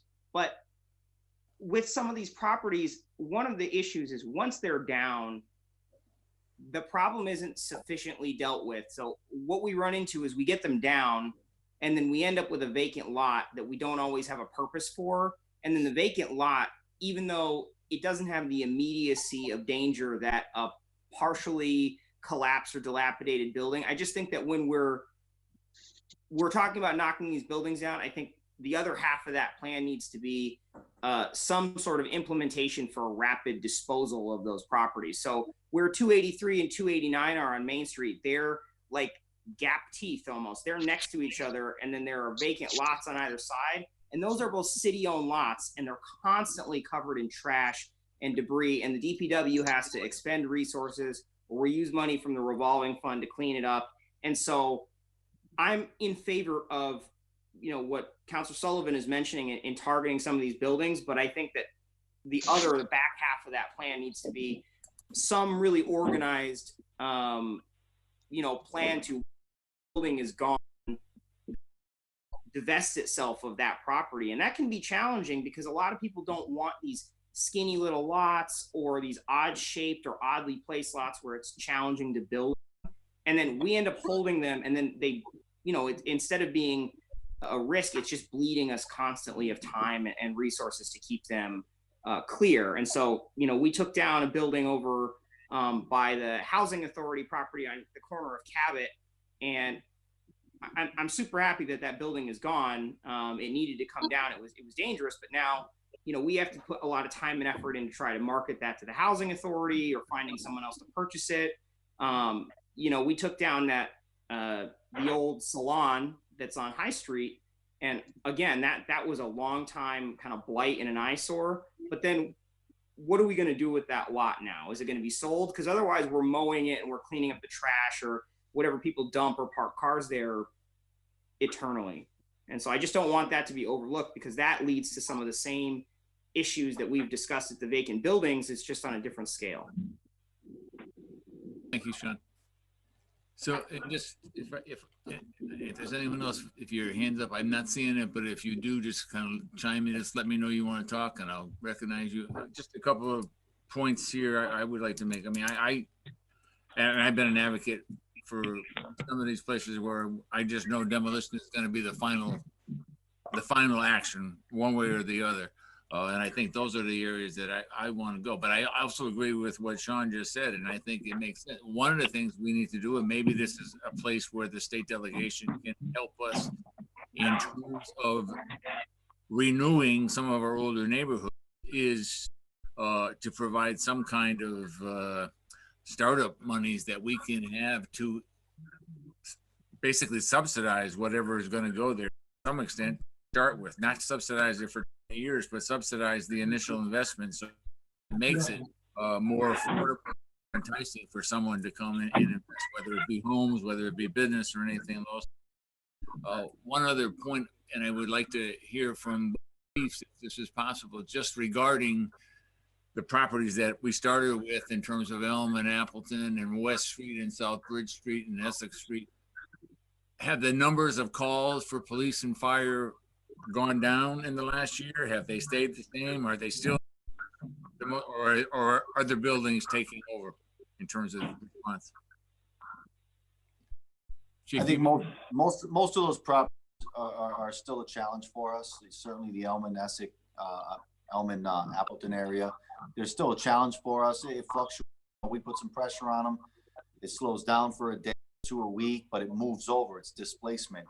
We're chasing day and night. I have a young, aggressive department that really likes to get out there and do a good job. And so the numbers are there. We're keeping as busy as we can be. Also, we have the challenge of anybody else in any other department, any other job in the world. We have concerns of COVID. So, yep. There's an uptick, and we're affected here at the police department. We're handling it, but we're doing the best we can with the resources that we have. Those numbers on those buildings, there's still challenges. Most of them are still challenging buildings for us, as it's difficult. Could I ask you, and I know I asked this way back when I first got on, is to get, if you could, in the last year, to give the Public Safety Committee a report of the 10 buildings that the police have to respond to the most, and then if that would be possible. And Chief Reskopowski, if you can talk about what we have, the fire department had the same situation. Has that number of calls gone down? Is it about the same? Yeah, it's well, thanks for having me tonight. Thank you. The amount of calls to these problem properties haven't decreased very much. They seem to stay status quo. We have the same challenges that the police department have. We've been challenged by COVID. We've been challenged by, obviously with the COVID challenge, it's a manpower issue. We're up and down with manpower on a daily basis. It's been a real challenge, and I think Manny and I have outlined that to you over the past few months, the challenges that we have with that. The Elm Street properties are still a challenge. We're there an awful lot. It drains resources. It moves us in one direction, and then a problem happens in another direction, and we're constantly challenged with resources to get the right pieces of apparatus to the right calls, because we're answering frivolous alarm calls and smoking in the hallway and all these kind of things that are quality of life issues, but we still have to answer the call, when the alarms go off. And we're going into these big blocks with personnel, and we try to manage COVID the best we can, but a lot of times in these blocks, COVID's in there, and we need to be cognizant of that and what the amount of resources we throw at those problems. We're managing the best we can. To Councilor Sullivan's note, I totally agree with his methodology. I think we need to take a hard look at a lot of these buildings, and whatever we can do to get many of them taken down. As the fire chief, I would be a great proponent of that, obviously. You guys know the amount of time the fire service throws into inspecting these buildings. We have our own coding system with the X's and the slashes that are basically used for the fire service in general, but it shows you the time and commitment that we put into looking at these buildings and making sure that they're safe. And if they are dangerous, they're identified, so we're not putting people into harm's way under hazardous conditions. And there's a tremendous amount of buildings out there that are potentially very dangerous. And the ones that we can take down, we should be, I think. And I'd always be a great proponent of that. I will say that the Problem Property Group is doing the best that they can with what they have. That code enforcement group, that's an offshoot of the Problem Property Group, has all the inspectional services tied into it. They meet on a weekly, if not bi-weekly basis, and they're constantly looking at these problem properties and doing the best they can to either manage code enforcement issues, get them into housing court, finding receivers for these properties that are going to manage them properly. So the work's being done. We don't have a lot of personnel to throw at these problems, but we're doing the best we can with what we can throw at it. So, anything we can do to limit the amount of buildings that we have to be constantly enforcing, I'd be a great proponent of. Thank you, Chief. And could you also, if you wouldn't mind, send to the Public Safety Committee the 10 buildings that you end up having to respond to, and fire department has responded to in the last year, if that would be possible, just so we can kind of get a gauge. I know I had that before, and it kind of gave us a good gauge of what we were looking at. Councilor Sullivan? Yeah, so, and before I forget, thanks, Chief Prespakowski. One of the things, would it help also maybe if you spoke with Crystal next time she has to go in front of these judges, maybe to have some backup from the fire department to lay it out to some of these judges what a safety issue it is, not only for the public, but for our own fire department as well. And maybe that could put some additional pressure on them to move faster. Yeah, we'd be more than willing to help Crystal out in any way we can. If it means sending a fire inspector with her to a hearing, or if I have to go, I would certainly go also. That'd be great. So my last two questions, well, I think maybe my last two questions would be for John Vilas and Pat Duffy. What's out there at a state level for help that we can get out of Boston on this? Anything, or are we just out on our own, Well, I'll say, I mean, I don't have the answer like right off the top of my head, but as members of the Gateway City Caucus, there's all kinds of programs because a city like Holyoke has a lot of brothers and sisters across the state facing similar problems, with marketplaces changing and real estate values that are depressed, and we sort of band together because we have different problems than the Boston area does. So definitely want to hear what Senator Vilas and maybe Aaron Vega have to say about this too, but we're here as a state resource. I want to say one other thing. You are right to come to us. Like, the state is supposed to help out a city like Holyoke. And in addition, please remember, the state operates on tax, tax resources and has to come up with a balanced budget. I'm worried about the budget next year. So please also get in touch with Chairman Neal. Like, we need federal help. That's what the federal government is for, coming into states, because we have to balance the budget and the federal government doesn't. So hit us both up. I just wanted to throw that out there. So Senator Vilas and Aaron may have more specific answers. Senator? Yeah, no, thanks again. And Pat, Pat just raised a great point. I mean, it was just a little while ago, I was just listening to the news about that stimulus package. The main point of contention right now in this next relief package is aid to the states and local government. So obviously that's something that we, the local government looks to the state, we look to the feds. It's a trickle up and a trickle down effect, and we just need them to do the right thing and pass another package. But that being said, one of the things, to answer your question, Mike, absolutely anything that we can do in terms of going after state resources, in terms of going after, the filing of legislation, certainly more than willing to have that conversation, and certainly more than willing to file that legislation.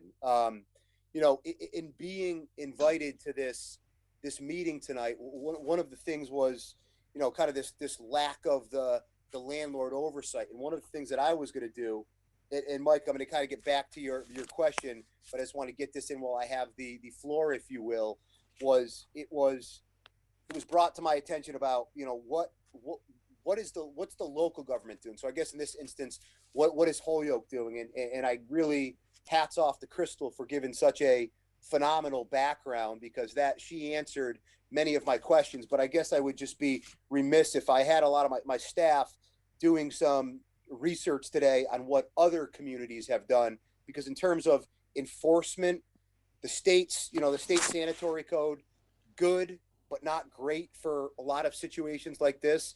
And I guess I would just bring these things up.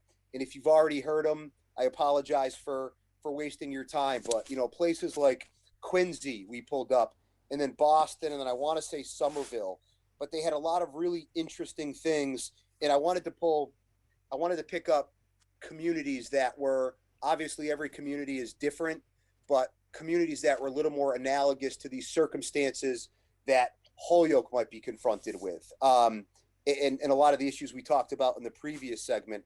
So one of the things they talked about that I thought was really interesting was that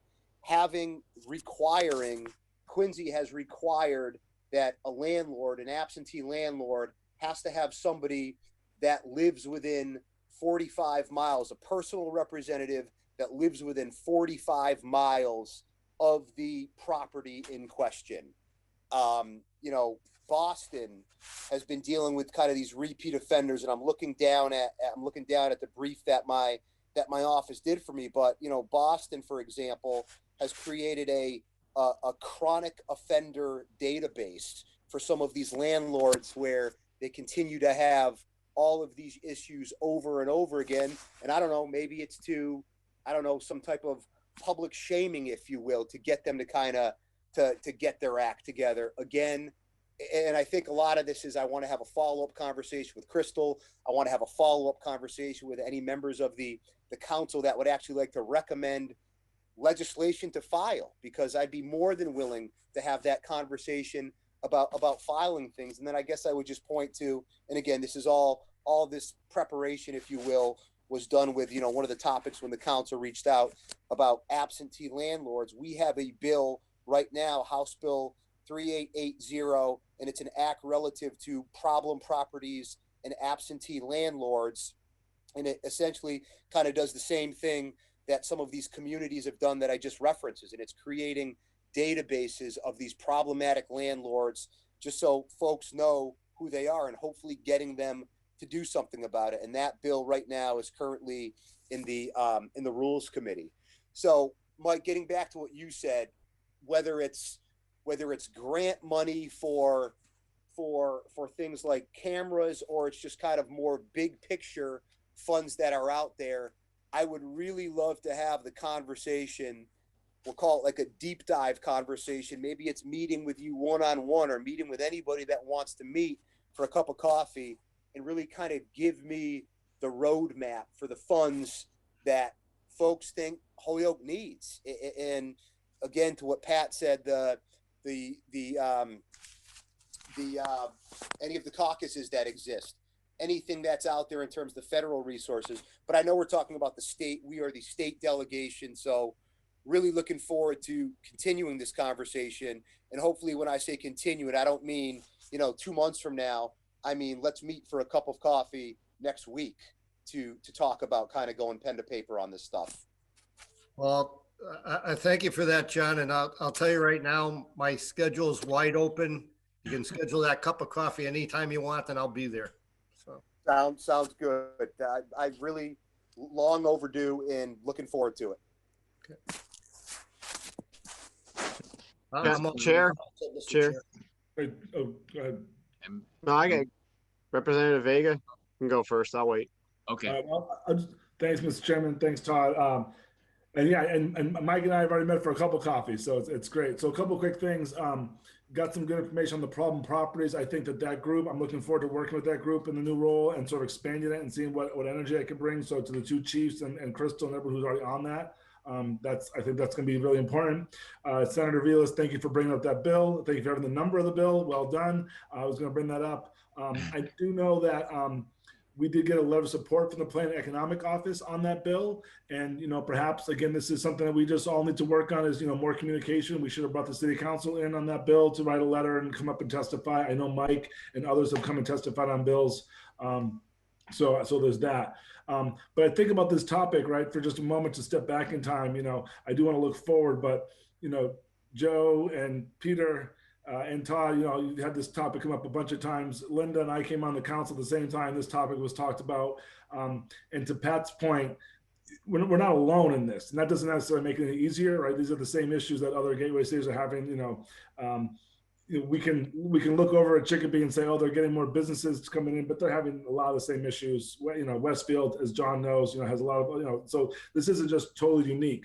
But that means that there's support there, and as Pat called them brothers and sisters of cities, our gateway cities colleagues. So we do take advantage in Holyoke, as you know. I mean, Mike, the mass development grants that come in, they're a hassle. They're a lot of work, but it's mass development grants putting new roofs on the Canal Gallery building. It's the mass development grants putting elevators in some of these buildings to get the codes up. So I think that's where the resources come from. It's it's going to be hard to get an earmark in a budget to tear a building down. That's not necessarily the way to go, but I think those sort of programs through the mass developments and whatnot as the way to try to funnel money into the city for this stuff.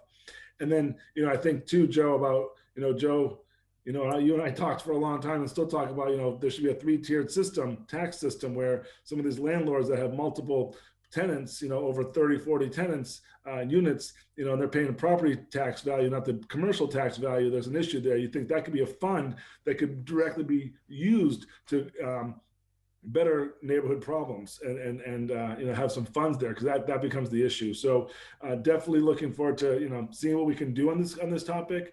I think there is legislation, other things out there for support. And then it's figuring out, where's the Pioneer Valley Planning Commission come into this? So if it's going to be a grant to create an infrastructure, as John pointed out, some other cities, have an infrastructure that, either the OPED office or Board of Health would have, or the law department, again, where can Pioneer Valley Planning Commission maybe come in and help get those resources to put that infrastructure together? So a lot of it's technical assistance as well. Thank you, Representative. Councilor McGee? Yeah, thank you. And thank you for everyone for being here. The list that you referred to, Mr. Chair, was provided to us, and I know you want an update, but the reason I jumped on this order is both chiefs sent us a list, and if anyone ever saw that or had a chance to really look at it, it was absolutely eye-opening and deplorable at the same time. The both chiefs having to go to these, the properties that they mentioned, the amount of resources that is drained from our budget, just answering calls and having to deal with these problems, is one of the biggest problems on our budget. It's repeat over and over and over for the same stuff, of which Crystal and her group go into the courts and do the best they can to, whether it's receivers, code enforcements, whatever they can do to try and do something. And I heard about stimulus packages and all this money that may or may not be there. You can throw all the money you want at it. Still gonna be the same problem, still gonna be the same list that we get at every single meeting. You're right, Rep. Vega. We have been bringing this up time and time again. The list gets longer and longer and the problems get deeper. The only thing I heard tonight that really caught my attention is something that Councilor McGivern and I have said since the Essex property. You need legislation, not for money, but for penalties. I, as an attorney, can run out and set up an LLC and shove all my real estate into it and protect myself from the liability.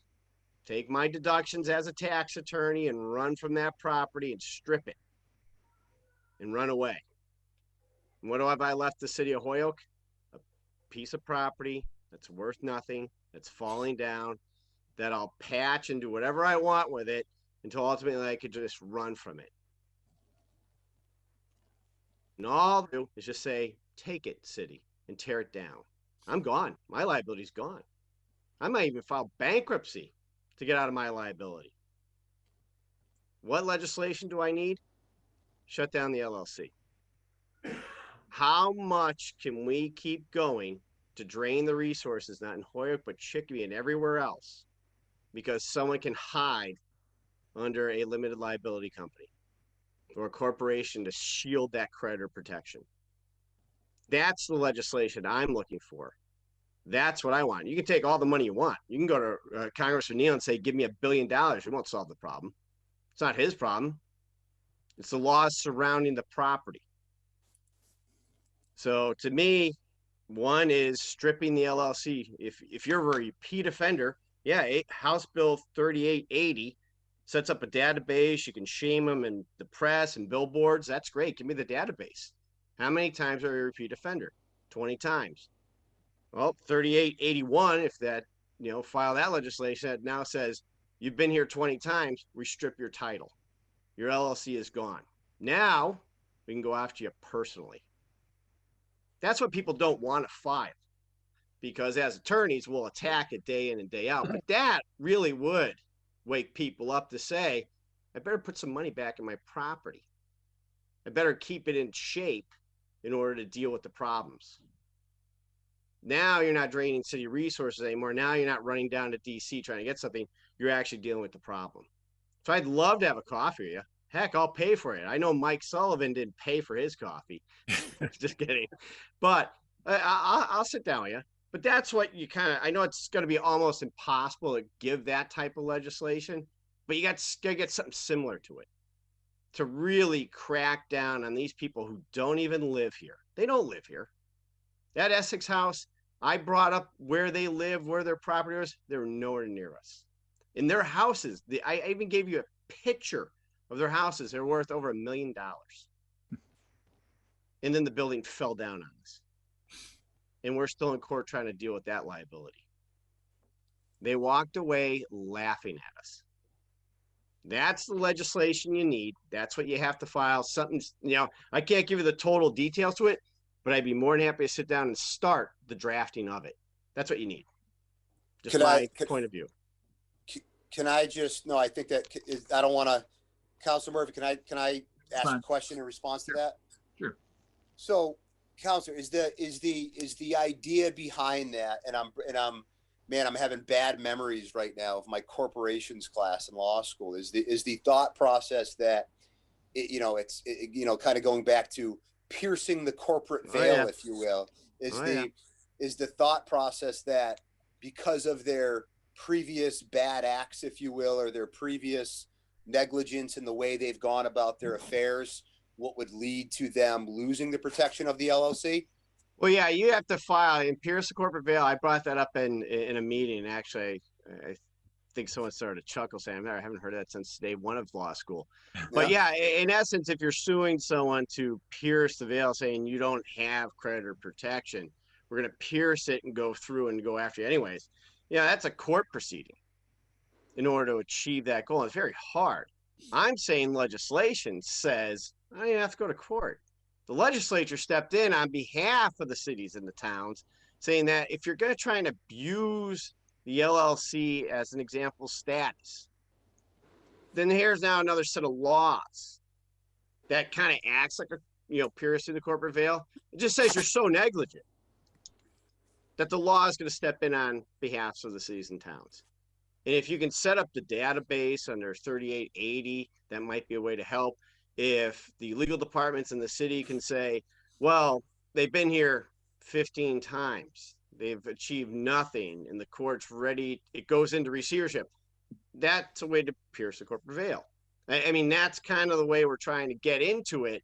But the main thing is, and I use the Essex as an example, is they went to court several times. They did everything.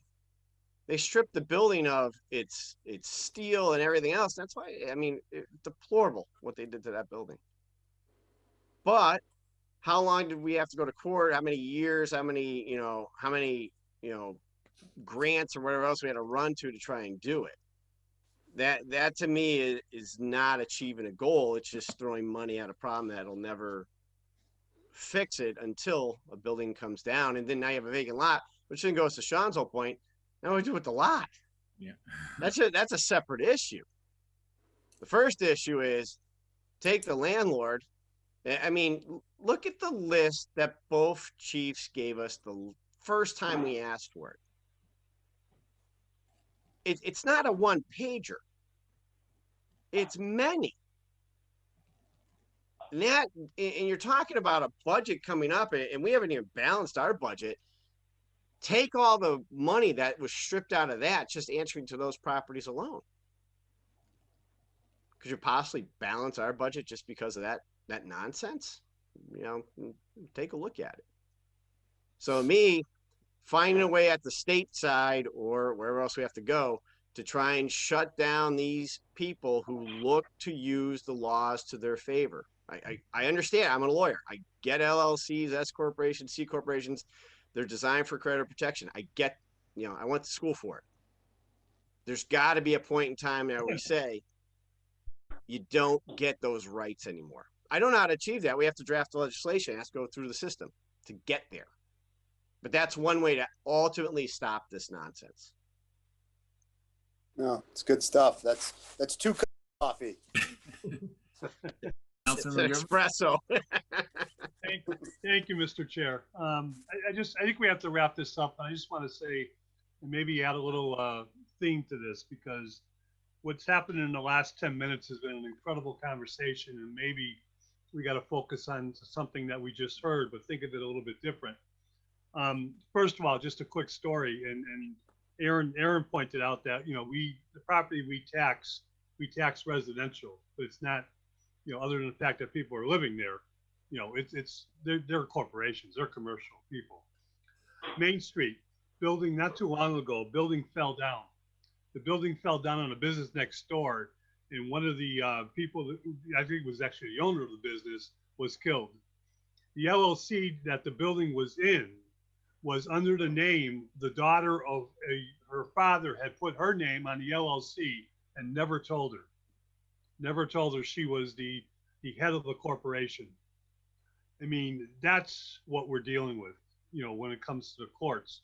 But here's my final thoughts of what, just kind of, just hit me is when the courts look at this, when we're talking about these problems that are repeat, they're looking at residential property, and rightfully so. They're thinking about the residents first and the residents only. And if I was a judge, that's probably what I would be doing. When the city is dealing with this property, we want to protect the residents that live there, but we're dealing with commercial people who own a business and aren't acting like they own a business or a good business owner. And it's a nightmare. And it goes on and on and on. And they can dodge bullets because they pretend they're landlords about their tenants. They're about their pocketbook. They're about their business. And they will milk these properties until they fall down into the road and then leave them for the city to take care of.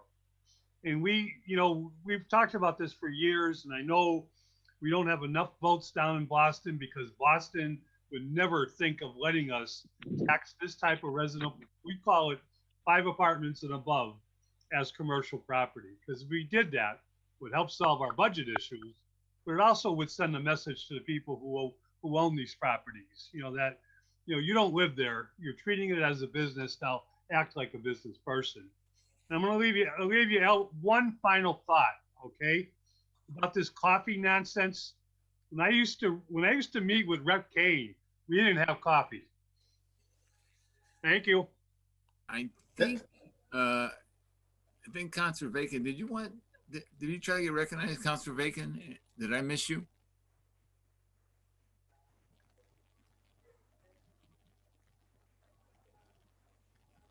No, my computer froze up, so I had to sign back in. Oh, okay. We didn't want to miss you if you were trying to say.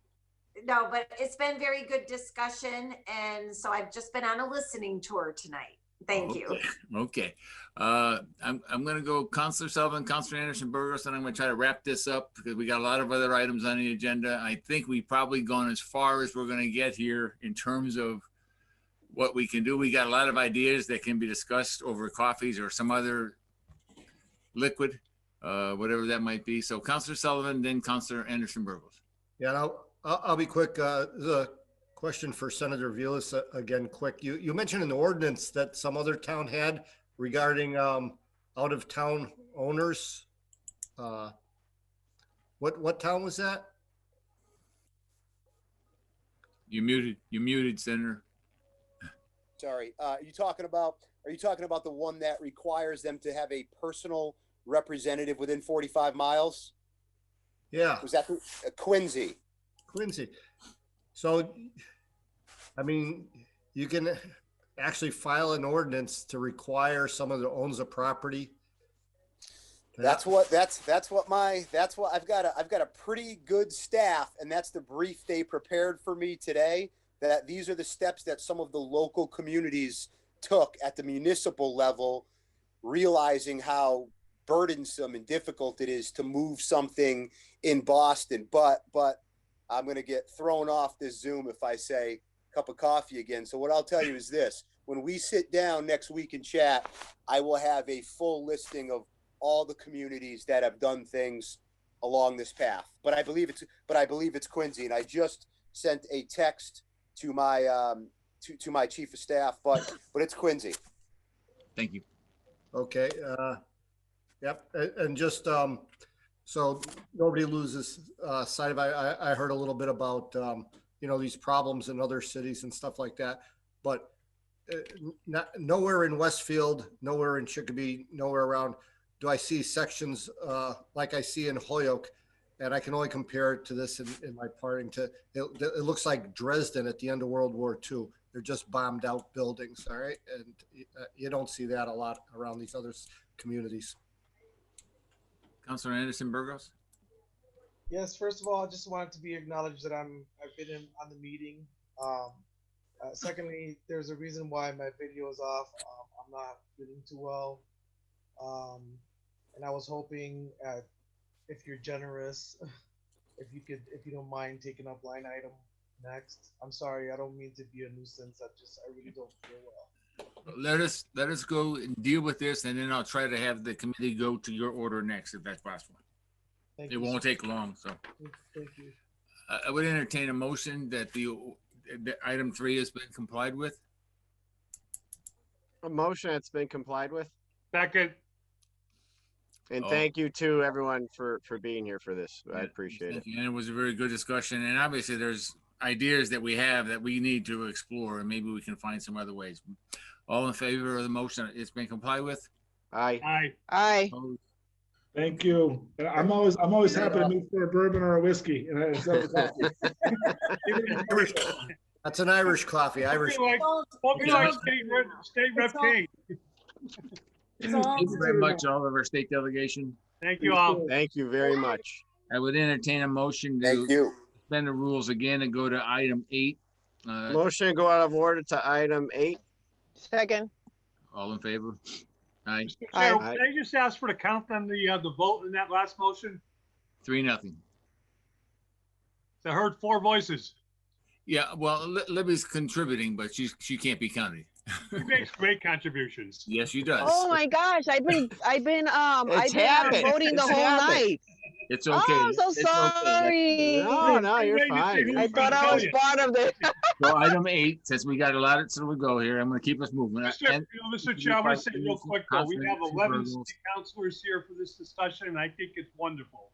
I know it's been a long night, but it's been incredibly productive. Now we got to go into speed.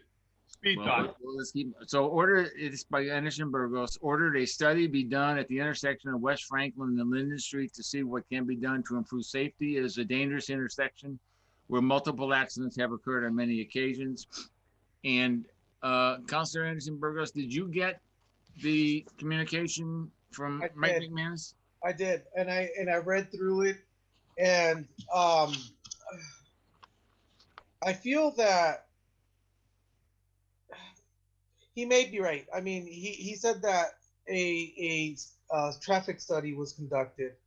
It was kind of vague. He said that it was done on West Franklin and Sargent, but it doesn't feel like it's a complete traffic study. I could be wrong. I glanced through it. I still think that it is necessary for a four-way stop at that intersection. But I did notice he did say he was going to be putting stop signs that blink, and that would actually that would probably help a lot, because the issue is that people coming down Linden Street are blowing through that stop sign, creating very dangerous accidents. Quite a few I witnessed myself, and it's definitely people blowing through that stop sign. So hopefully the blinking stop sign will reduce the number of accidents that occur on a year-round basis. Okay, and he did indicate, and he did say it was a traffic study that had been done at West Franklin and Linden, Sargent and St. Jerome. So and then Sargent and Magnolia. So that is and he did, his final recommendation was, and most of the accidents were caused by the people coming on Linden Street and failing to stop, which is why, as I understand, the actual thing he's going to say, DPW will install flashing stop signs on both sides of Linden Street to hopefully prevent future accidents. And I know one of the things we talked about before was that people were not seeing the stop sign, supposedly, that there might have been trees or something along that lines that were branches that were blocking it. Yeah, they come down pretty. Yeah, they obscure the driver's view of the intersection. That is true. And the way the street slopes down, you really got to be paying attention. And I believe that might be the cause. I don't normally travel down Linden Street to say that, but Okay. I think that's what the cause may be. Okay, but it sounds like he's come up with a solution that we'll try that, and then if we still end up with more accidents, we got to find another way. But I think the flashing lights on both sides, so that you can't be on one side and there's a car parked and you're not seeing the stop sign, that certainly should improve the safety. Unless you're Stevie Wonder, let's hope. So would it be all right with you if we just made that complied with and we're accepting the recommendations of the superintendent? Absolutely. Thank you so much. Okay. Motion at the order's been complied with. Second. All those in favor? Aye. Did Libby vote on that?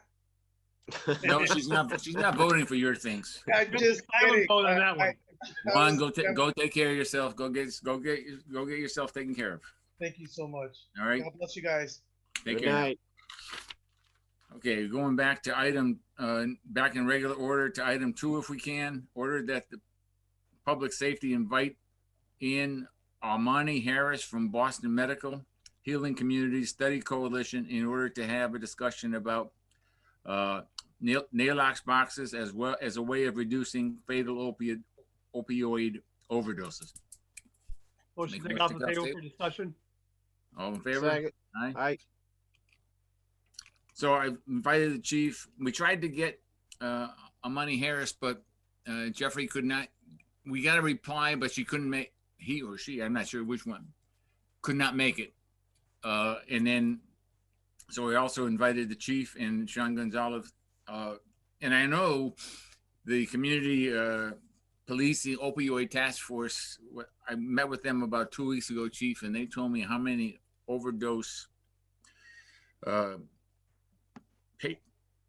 patients on the street that they've had to deal with, and it was a significant number. So Todd, it's your order, and then chief, I mean, I know they work hard. I mean, again, they tried, I think it was something like 270 overdoses in the last 9 months that they have been able to handle and hopefully get most of those people back on their feet. Yeah, I just to throw out there, I prepared because I was advised of items 1, 3, and 5, but 2, you know, yeah, I mean, yeah, we're out there. I don't have that exact data. I would have had it if I focused in on 2 also, but yeah, we have Narcan, and we are using it every single day, just about, I believe every day we use it. Yep. And those guys are doing a tremendous job. They're partnered up with 3 Hampden County sheriffs that Sheriff Nick Cochi generously provides to the city every single day, full time, to work with our grant officers in opioid addiction intervention. And they're out there every day. They're by the library. They're all over these areas we're talking about, reaching out. So we're doing enforcement, but we're also working the other end, trying to get people in the programs. And they are having a lot of success. People going to programs, but as you know, recovery, you know, relapse is part of recovery, and we unfortunately just keep dealing over and over. But it's a struggle, but we have a good program going, and yeah, they're doing a great job. Thank you, Mr. Chair. Yes, Councilor Graney. Just quickly, through the chair, to ask Chief Bebo, do they keep a record of how many of those overdose victims are Holyoke residents and how many are from out of town? Yes, all that data is available because they're full-time grant officers, so we have to provide data, an unbelievable amount of data back to the state to hopefully reapply next year to continue these programs. But yeah, the data is there. I can get the data, whatever you want. We keep everything. Yeah, it'd just be nice to know how many are Holyoke residents and how many are people from out of town that we're servicing. Okay, yeah, I think we did look into that, and quite a few are out of towners, and people come in from out of town, and they kind of just wander around the streets a lot and take up tents and camps, and Sean's nodding his head. He knows as well as anybody. Yeah, a lot of out of towners come here, and they just kind of land here, unfortunately. Thank you.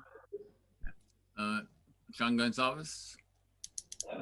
Yeah, so I just Aumani, just a little background is she's part of the Healing Community Study. I know the chief is familiar with their work. I'm not sure how familiar the rest of you are with that, but they're a grant funded project that is in several communities throughout Massachusetts, and what they're looking at doing is sort of a multi-prong approach to first and foremost sort of reducing the stigma around people who have opioid issues, and then second, increasing awareness of services and access to services, and then third, sort of they work with communities to implement new programs and do a lot of collaboration. So they meet on a monthly basis. It's obviously remote now, but they have people from, you know, the sheriff's department, from the police department, from a lot of the servicing agencies, from Tapestry, from the state. And so, you know, speaking on behalf of Aumani, but not speaking for her, I wasn't aware that she wasn't able to make it. She had come to me several months ago, and one of the plans that they were hoping to implement is these Naloxboxes. And what a Naloxbox is essentially it's a hard case, and in it they have naloxone. And the idea is that it's passive. You know, it would be stocked and refilled through a grant. It would not cost the city any money. And they were looking to gauge the city's interest in installing some of these Naloxboxes on city properties.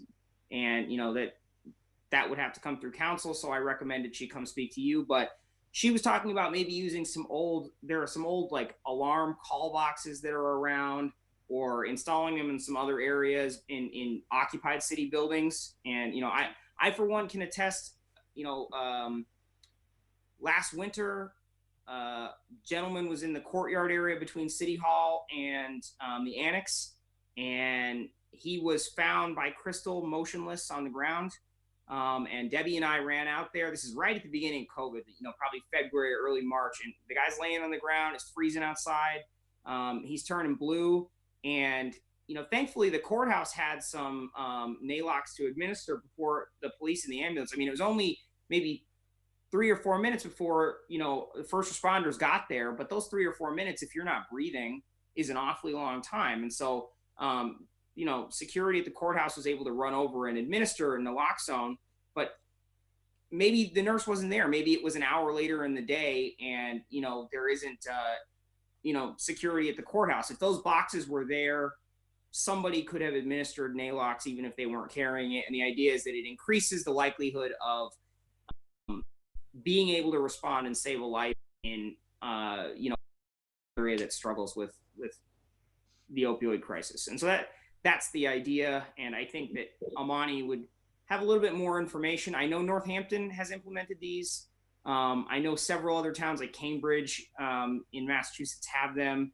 And I don't believe they've caused any nuisance. And then it would be about negotiating whether or not the city would allow that access to city infrastructure to install them.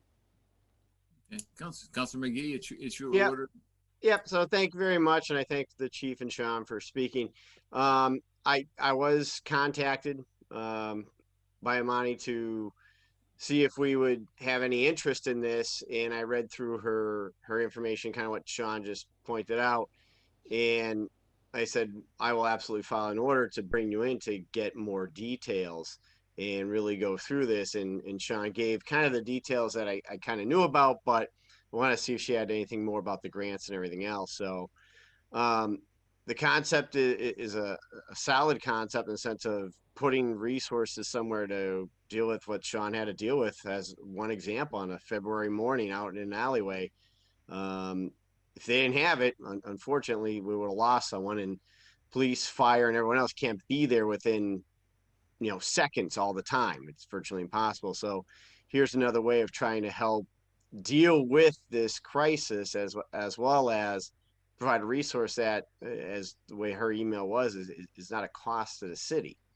So I wanted to go through all the details, especially the legalities of it and everything else, to make sure that we're on proper ground. But Sean gave a good background to it. I'd still like to get her in here to really go through it in great detail to then allow the council to have the proper information they need to act Would on it be it. all If at right all. if we table this? We can and table absolutely. come back I in just wanted to January get the 6th? start of it because they reached out to me and it was something that I thought that we should take a look at. No, I think it's a good order, and just what I heard, it makes it sound like there's some good things that could happen there. Councilor McGivern? If we're going to table it, I don't want to be too long here. I just think, besides bringing in Ms. Harris, could we also bring someone in from the medical profession? Sean does a great job of explaining this, but this, I think some people are getting confused with what Narcan does, what the purpose of Narcan is, and what naloxone is, and why people would want to. And it's my understanding, it's relatively new doing it this way. Usually you get this as a script from your doctor, and it's to prevent some of the more difficult withdrawal systems, so that when you're trying to get off of opioids and you need something, as opposed to going out and getting yourself a bag of heroin, you go and find this box and use some of this to deal with the withdrawal symptoms. Sean, is that kind of in a nutshell? So in this case, this is like an uptake inhaler, and essentially this is not that's not what this part is. This is if someone is in the throes of an overdose, they're either not breathing, or their breathing has slowed, or they become extremely sluggish. It's essentially like, it looks like a little single-use inhaler, and you put that in the nostril and you inject it. And it doesn't take an awful lot of training to use. There is training, but it's not something that is difficult to understand how to use. And it has enough force to spray into the sinus, and that can wake somebody out of an overdose. It's sort of bonds to some of the material in there, and it can raise. And the chief, can elaborate on that a little more too. Yeah, Counselor, I think you're just confusing methadone with which basically Narcan, naloxone. They're two different things. Methadone is prescribed like you described, and it's to help them with the urges so they don't gotta get. This is Narcan. It's basically if somebody's overdosing, it brings them back from the dead. It's harmless in the sense that you could take a tube right now and just spray it in your nose, and if you don't have heroin, it's not going to hurt you. And you could spray, 2 or 3 sprays until somebody comes back. It's pretty harmless, I believe, unless you're So I think those are the two things that you're confusing. They sound the same though. Sound similar. No, I fully understand. The differences in methadone. I certainly understand with the where I work, we're dealing with methadone clinics all day, and I get that. In Narcan, I get, but Nalox is different, and that's my question. But maybe I'm wrong. Nalox is more about withdrawal symptoms. Narcan is about someone that's overdosed, and of course methadone is something to help people get through, while they're trying to get off of the opioid. Right. Okay. I think maybe I got confused there. Okay. Well, I'm no expert. Getting late. We deal with it a lot, Chief, but I learn something every day, and that's why I ask. Okay. Well, I'll entertain a motion to table this, and we'll try to. And Sean, help me get our money in. Hand up, Mr. Chair. What's that? Mr. Chair, Jeff has his hand up. Oh, I'm sorry. It's okay, Mr. Chairman. I just want to go back on something someone said a little while ago in regard to the ambulance service for the city. I think that would be a great resource for you guys to have somebody in at your next meeting. They can really describe naloxone to you and what it does and how it affects the people on the street or the people that are having issues with opiates. Action Ambulance does a tremendous job of data collection in regard to opiate use. Their organization does a tremendous job of getting me data. I'm sure they would provide you with the data that you need to make good decisions. So I think it's a great idea to get them into your next meeting. I can certainly help you with that. Thank you, Chief. I'll make sure I do invite them, as well as Aumani and Sean, if you can help me make sure I get in touch with her. I mean, it'll be January 6th. I'm 99% certain that's when it's going to be. I haven't checked if it's available, but I'm claiming it, Jeffrey. Not this Jeff, that Jeffrey. Okay, so Zoom meeting's already created. Okay, there you go. So entertain a motion. Motion that's table with also inviting in Action Ambulance. Okay. All in favor? Aye. Opposed? Okay, thank you. Item number 4, if we can have a motion, take that up. Take up item 4. Second. All in favor? Aye. Introduced by Councilor Hernandez, ordered requesting to have the Board of Health present a follow-up discussion on trash issue that occurred at 182 Oak Street back in August 26, 2020, when 2 private landlords were in disagreement on whose trash it was and refused to pick up, therefore causing a huge mess, nuisance to surrounding neighbors and overall population of this great city. Specifically, would like to learn what the ultimate ultimatum has been given for the property owners, the fee that the city incurred for finalizing the task. Okay, so this story is a little convoluted, but I'll try to make it as succinct as we can. So there are 2 properties, one of which is on a corner lot, one of which is immediately next to that, and then there's a 3rd property on the other side. So you have 440 Appleton, you have 444 Appleton, and then there's a 3rd property whose exact address escapes me that's immediately adjacent to that. So they're all in a row, and you have Appleton Street like this, and then you have Oak Street here. And the issue is that the rear of 444 Appleton Street is very narrow, and it is sandwiched in between 2 properties that are owned by the same property owner. And in order for a commercial trash company to reach the dumpsters that are at 444 Appleton Street, they have to cross through property that is owned by the other property owner on either side. And there is a dispute, which I have not heard about since this, but at that time, I learned of an ongoing dispute between the landlords of these two landlords dealing with these three properties. The idea is that the landlord of the two properties on the outside wants some sort of a legal agreement involving money for access to the property because it does pass through their property. And the landlord at 444 Appleton doesn't feel like they should have to pay because they have an easement. And then there's a dispute about how wide the easement is and what the easement allows for.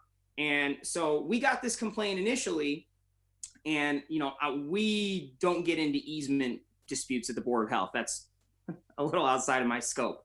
So we referred it to planning. Planning took a look at it, said there's nothing we could do about this. They looked at the deed. There is an easement, but the language of the easement doesn't really give a lot of clarity. I passed it to Crystal. Crystal took a look at it. At the end of the day, we all said the simple solution here is you need to negotiate an agreement, or you need to go to court and you need to fight it out about the easement. That's outside of the city's responsibilities, because this really is a dispute about access, and it doesn't have anything to do with city property. It's two private landlords. In the meantime, the owner of the property who was seeking a legal agreement and a fee for access put up essentially a concrete barrier that prevented the trucks from entering and exiting the property. And because the trucks couldn't come in to empty the dumpsters regularly, there was a huge accumulation of trash there, and it got out of hand really quickly. We contacted the landlord and said, look, you're having a dispute, but until that dispute is resolved, you need to get rid of this trash. So hire a private service to come truck it away or break it up and get more containers. However you're going to deal with it, you are responsible for the trash that your tenants produce, and now it is negatively impacting the rest of the neighborhood. They kind of were upset that they didn't feel like they were getting a fair shake because they felt they were being essentially hurted. But again, that's not really anything that we deal with. At the end of the day, they didn't want to do anything about it. And we told them either you clean it up or we will clean it up at your expense. We had it cleaned up. It was 460 pounds of trash, about 19 bags. And that was cleaned up on August 27th. And it cost us about $350. That came out of the revolving fund for light remediation. And an invoice was sent on September 10th after we got the invoice from the servicer. And they have not paid that invoice. And so the $350 is going to be liened on the property. We have a running spreadsheet, the building department and the Board of Health, that we deal with the law department. And so anytime that we have to do these cleanups or we have to expend city funds to deal with a problem, we send an invoice. If it's not paid, a lien goes on the property taxes. So the outcome is it did cost the city $350. It will be recovered, and there'll be an additional administrative fee that's assessed to cover the cost of placing the lien and eventually removing it.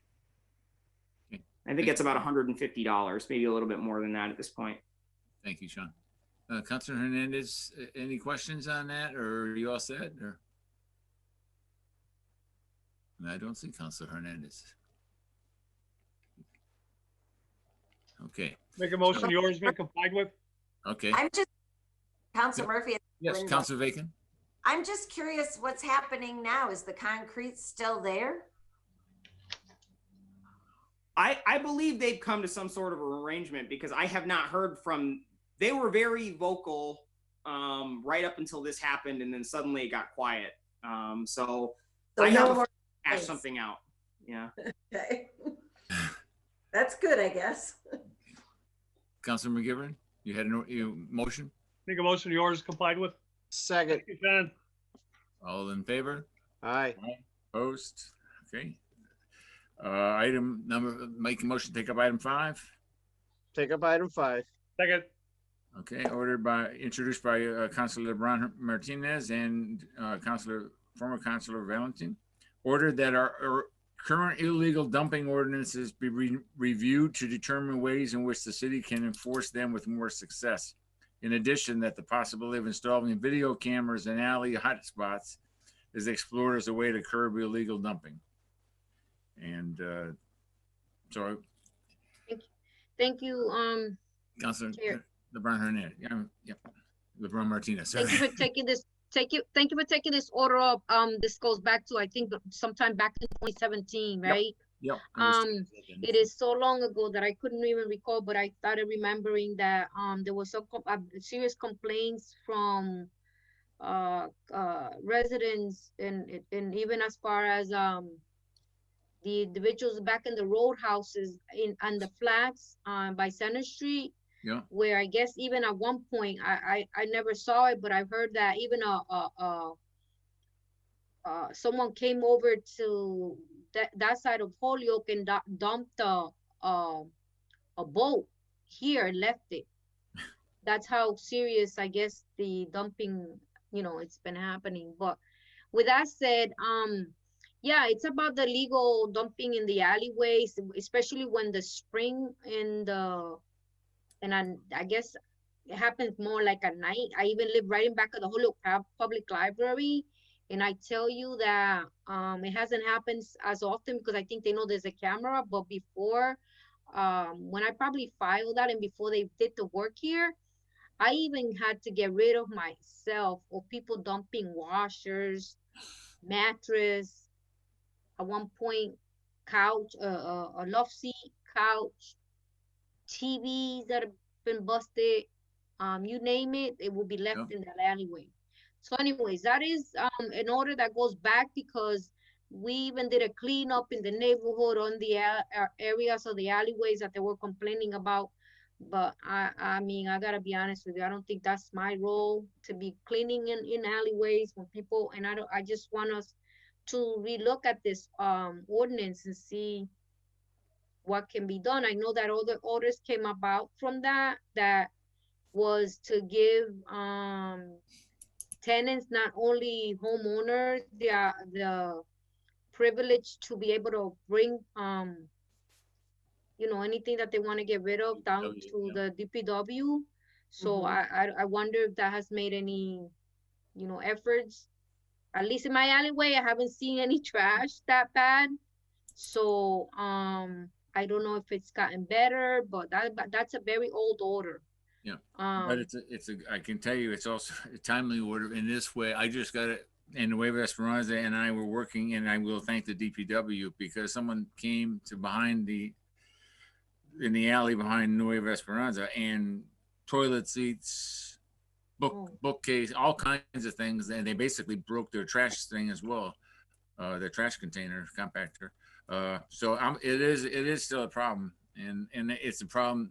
We just talked about a zone change yesterday in terms of the alleyway on Maple and High Street between Hampshire and Sargent, and that part of that problem was people dumping trash. So it certainly is still a problem. I'm not sure exactly. I mean, it's probably hard to enforce it until we can know that we're catching them. Yeah. The problem is that I know that some of the concerns, for example, I'll use one example. The owner, Dave, oh my God, I'm trying to think his Linda Pratt. No, not Linda. She used to be the principal at the Mater de la Rosa. Okay. And she used to, yeah. It was Linda something. Yeah, they all in back of the piece of the action, they used to own a plot there. Yep. And people were dumping there, and I went to see that situation, and they were very upset because they would get fines all the time, and it had nothing to do with them not cleaning. It's people dumping. The same thing, I would get upset if I get these fines that I have nothing to do with it, but yet we have to take care of this, right? So I just was bringing back that order back in the days because it was a serious concern of the constituents, and I wanted them to see that I was really filing these orders to see what we can do about the issue. But And again, I don't know what Sean, if Sean has anything to say regarding my concern. Sean, or Chief? Yeah, I would say that the number one issue with illegal dumping is finding and identifying information. So the issue, there's kind of an overlap here. So you have the illegal dumping statute, which is fine in the language is fine. It makes sense. The problem is if someone comes by in the middle of the night in a pickup truck in an alleyway and shoves a couch onto your property and drives away, and nobody gets any pictures of the truck or the license plate, has any idea how it got there, the next day, when my office gets a complaint that there's a couch on somebody's property from a neighbor, we go there and all of the ordinances that we have hold the property owner responsible for the condition of the property. So you have a vacant lot that you own for one reason or another, and it gets filled up with mattresses because you don't have a security system, you don't have a camera, you don't have a maintenance guy to take care of it. At the end of the day, there's no one else to hold responsible. And so that's the real chronic issue with the illegal dumping is unless there is some identifying feature, a license plate, an eyewitness to say, oh, it was this guy and I can prove it with a picture, there's nothing for us to go on. A mattress and, someone comes by at night and throws 3 mattresses behind somebody's garage or, a shed in the alleyway, there's nothing for us to do. But then the neighbors are complaining, well, why are there all these dirty mattresses in the alleyway? Something needs to be done about the mattresses. So you have some sort of competing interests when it comes to, the resolution of the issue. And frankly, the city can't afford in all of these cases to be the good Samaritan and clean up the trash. We do in some cases just clean it up when it gets too bad that an alleyway is blocked or if it's clearly no one is at fault for the good of the neighborhood, we'll take care of it. But in a lot of other situations, as a property owner, it's your responsibility to maintain your property free and clear. And if illegal dumping is there, mounting a camera, mounting even the signs that say, this property is being monitored. There's a lot of little things you can do to deter illegal dumping. And oftentimes properties that look deteriorated, dilapidated, under-maintained are the biggest targets for illegal dumping because people know that nobody's looking. Yep. And so I'm not trying to hang this on property owners. They're victims, and that's absolutely a fact. But unfortunately, the only way that we're ever going to be able to enforce this is if you can give me something that proves it was somebody else. And that would have to be some kind of identification or a camera.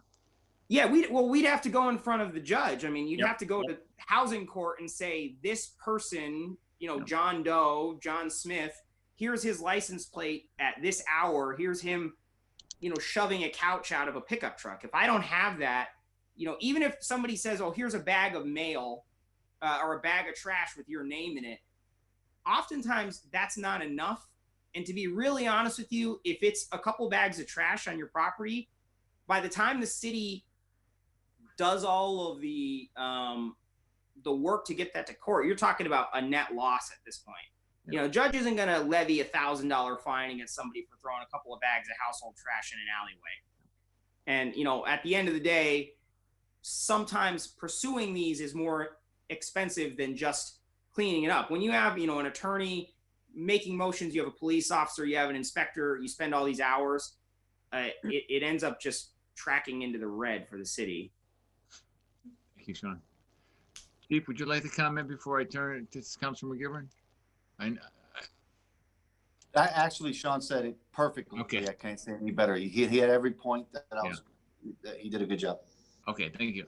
Councilor McGivern? Thank you, Councilor Murphy.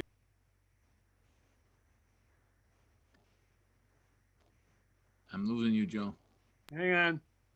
Okay. Sorry, my mouse isn't working too good tonight, or maybe it's the controller. I'm not sure. I'm just to say this quickly, and I respect LaShawn and Chief said I respect both of you, but we got to talk about victims here, and there's a lot of victims in this city, and they're good people. My neighbor on Beach Street has a camera, and he has tires and stuff dumped behind his garage in the alleyway, which he cannot close off because the city has the right of way to the alleyway for emergency purposes and for trash pickup, and so other people who use their garages can drive up and down the alleyway. So it's not property owners always that's the problem here. Vacant lot might be a little bit different. But we have victims out there. When are we going to stand up for the victims? When are we going to figure out a way how to help the victims, not penalize them? I mean, it's we want people to live in this city. We want people to love this city for all the good reasons that and all the great things that we offer. We can't be fining people because someone in the middle of the night dumped tires on their property.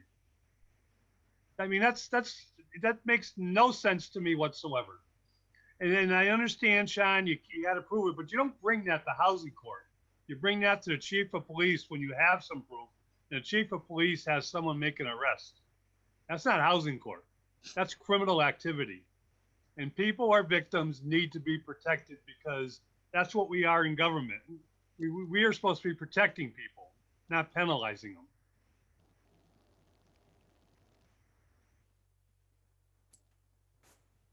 Yeah, I mean, I totally agree. Many times, I will tell you, we don't, and I admittedly, the system is not perfect, but I want to just say for the record, we don't just show up at people's property and say, oh, there's some furniture that's been illegally dumped. You know, here's a fine, have a nice day. You know, we always send a letter in that situation. Many times we have these property owners, phone numbers or addresses, and we'll contact them and say, look, we got a complaint about one of your properties, one of your buildings, or we got a complaint about your home, and you know there's XYZ behind, and we'll try to work with them. But like I said, unless, and many times with illegal dumping, there is no trace. I mean, a washer or a dryer or tires or a mattress, they appear out of relatively thin air. Someone drives down the alley at night, they push it out of a trunk or a pickup truck or a van, and they drive away, and nobody is any wiser.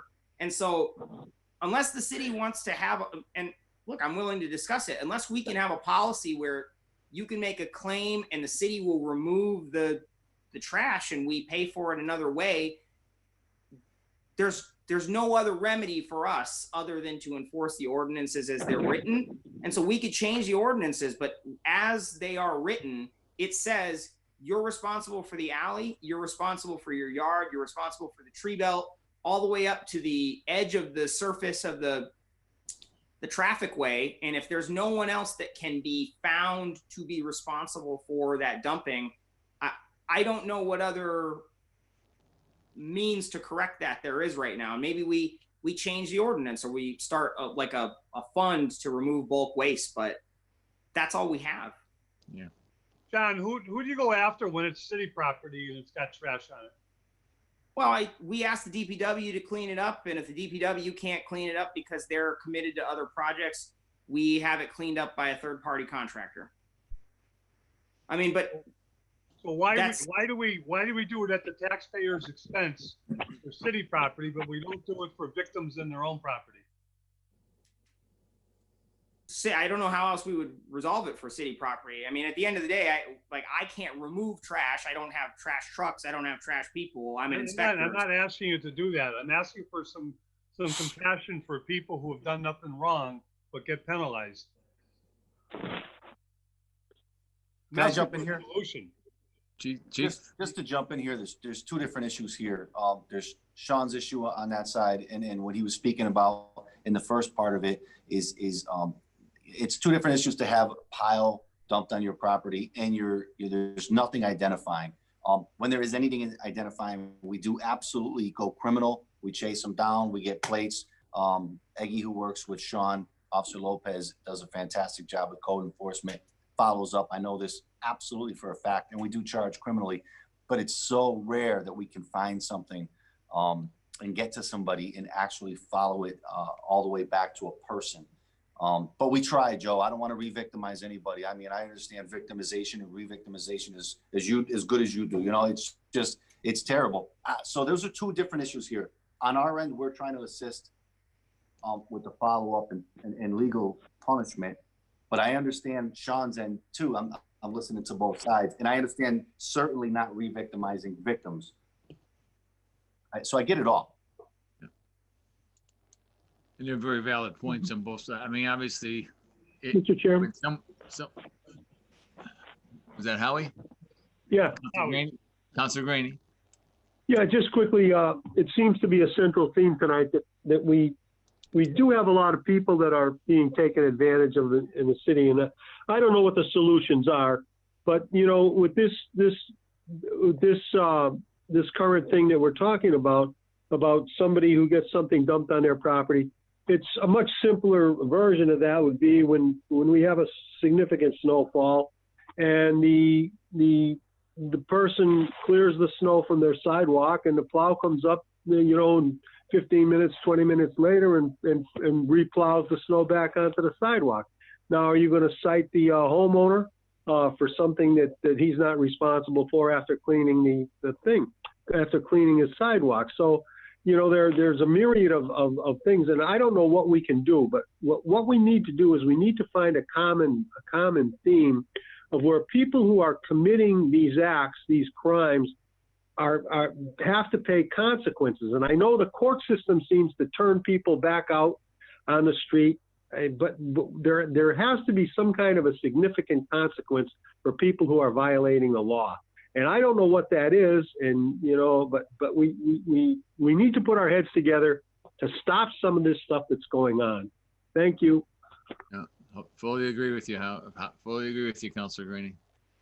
I mean, the ordinance seems to be, other than the fact that we end up right now, if we have a situation and we have to cite somebody, we're citing a victim, as Councilor McGee has indicated. So, I mean, if we were to look at something in terms of ordinance, that may be where we want to go. I don't know exactly what we do to resolve it, but you know, it's a dilemma both ways. In most cases, I'm sure we're not finding out who did the dumping, and we're just having the people that are unfortunately having to clear it paying the price. So, any other thoughts on the order, Councilor LeBron Martinez? I guess I have to say, you know, we've been complied with, but it's just that this, you know, I don't know, we'll go case by case when these fines are coming up, because I don't know what to say about that, but I think we've been complied with. The conversation came up and there's nothing. Yeah, it's just a tough, you know, and obviously if we can catch people, we would love to do that. But I also think one of the other things that our health director indicated, and I think it makes sense, the better we keep and the better landlords or homeowners keep their property, potentially the less likely they may be victimized. Certainly not universal, but you know, people do tend to say, I'll do this where nobody's going to recognize what I've done. So Sean's exactly right for vacant lots. You know, make them look good and keep people away from dumping on them. That doesn't hold true in the alleyways. The alleyways can be spotless by your house, dirty 2 doors down. And people like Sean knows exactly what happens. We all do. They drive down in the middle of the night. It takes 2 minutes to drop something off. It's tires. It's stuff that you can't dump for free in the city. It's tires, appliances. That's what gets dumped in the alleyways. Trash gets picked up. You know, our problem is people coming from other areas of the city or coming from out of town to find a place to put their tires and appliances. And your property could be spotless. You wake up in the morning, go out to your shed or garage, and there's 4 sets of tires. Yep. No, I hear you. Look, I don't know if it's a perfect solution, but you know, one of the things we could consider doing is creating a tag system. Somebody illegally dumps, you know, you could set a set rate for something like that. You can, you know, in other towns they have bulk waste tags, and they're stickers. They have a set cost for certain items. Televisions are one cost, tires are another, mattresses. It's not perfect, but if there was a flat rate for removal and it could be done by the DPW, it would lessen the blow. Because I do have to say that if you're a homeowner and you don't have a truck and you don't have the resources to move a mattress or a washer, what an independent company is going to charge you to move that is variable, and it can get expensive quickly. So while, you know, charging somebody to remove the trash is not the perfect solution, if we had some sort of a fixed rate for removal of those products, it might lessen the impact on individuals, and it also might dissuade people from dumping them. And it's just a thought. Maybe, you know, it's an in-between solution until we can come up with something else. But, you know, we get a lot of calls from little old ladies who say, well, I want to get rid of these tires, but I can't lift them, or I can't put them in my car, or I don't have anyone to help me.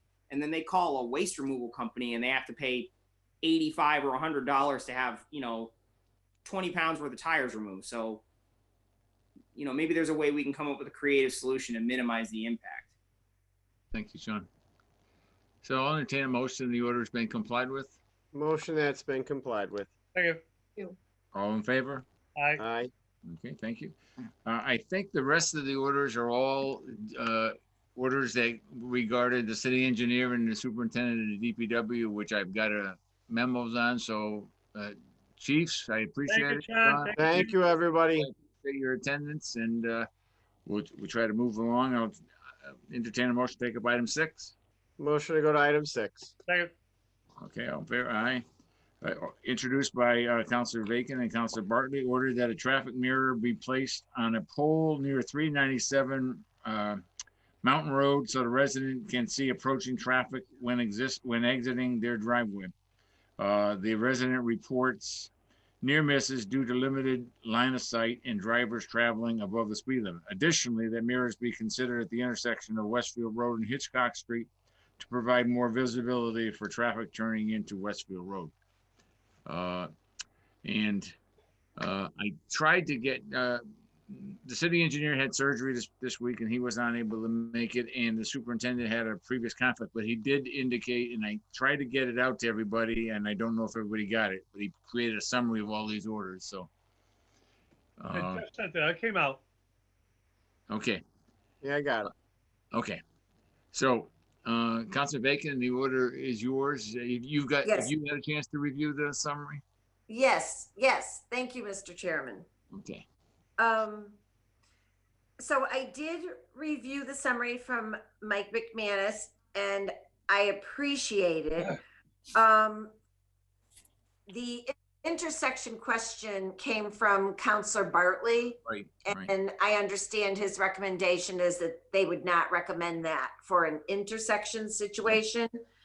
On the Mountain Road situation, from my perspective, and I'd appreciate if committee members have a different perspective, I've tried everything I know to do on Mountain Road to try to slow traffic out there, to no avail. So the people that live there, some close to the road, some with a little bit of an incline on their driveway, are in a challenging situation. So based on what I read from our superintendent, it sounds like he's saying that if they want to put a mirror up, they can, but then it also sounds like he's saying they're going to be responsible for an accident that might occur. But the whole idea that the constituent is looking for is to try to prevent an accident leaving their driveway. So it's a little bit confusing, but it actually sounds like their opinion, as I'm reading it, is that the mirror would be as dangerous as not being able to see the cars coming, which would seem to defy logic a little. But, you know, I kind of liken it to when I'm using my car mirrors. We know they distort the distance of what is coming, but at least you can see something's coming. I mean, that's sort of where my mind went when I read, you know, the concerns about distortion of distance and et cetera.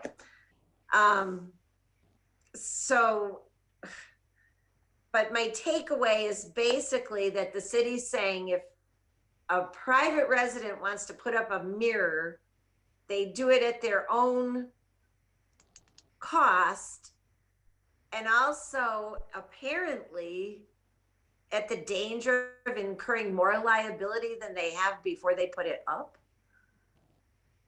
Yeah. So I'm interested to see if other committee members read that the same way I'm reading it.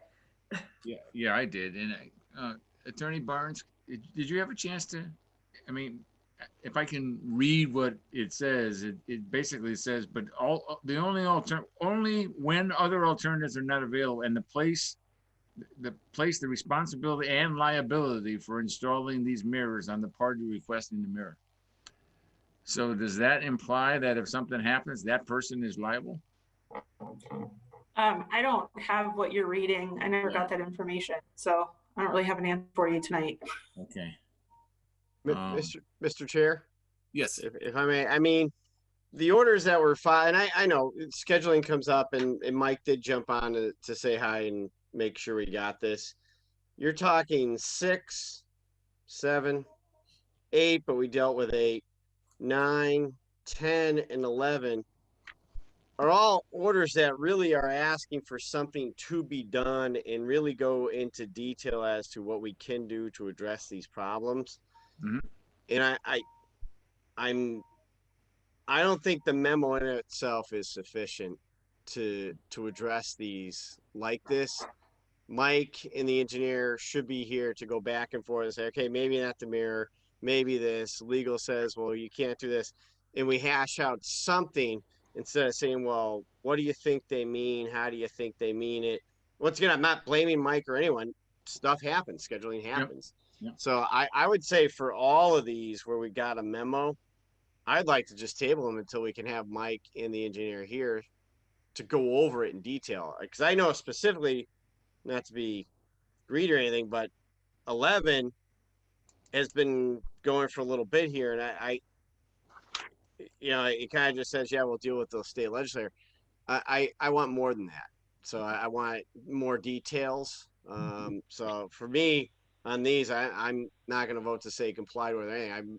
I will just vote to table them until they're in here to get us the information that we really, really need to address the problems. That's just my point of view. Mr. Chairman?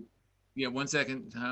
Could I just ask the makers of the orders if you would be okay with, we've got, and we just got this at 5 o'clock, so I'm at 5:15 or whatever it was. So, Mr. Chairman, I think I just forwarded the correspondence to Crystal if it went okay.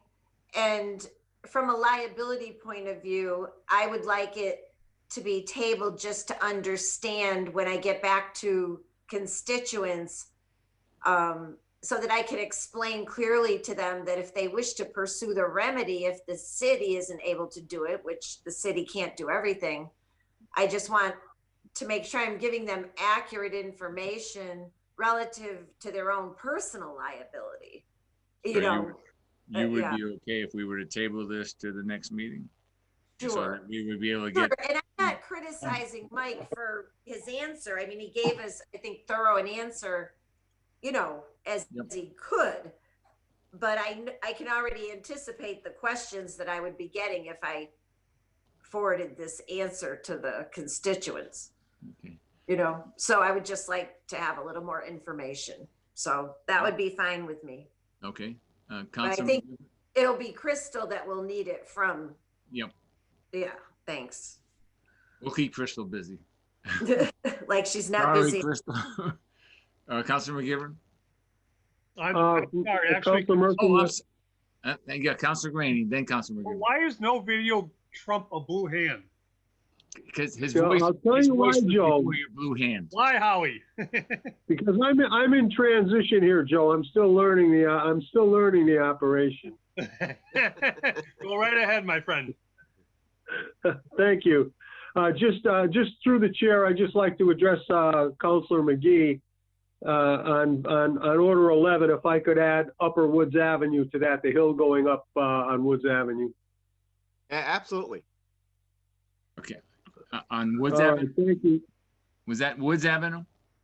Yeah, Woods Avenue. There's a hill going up, and there's a asphalt sidewalk on one side of the street going up there.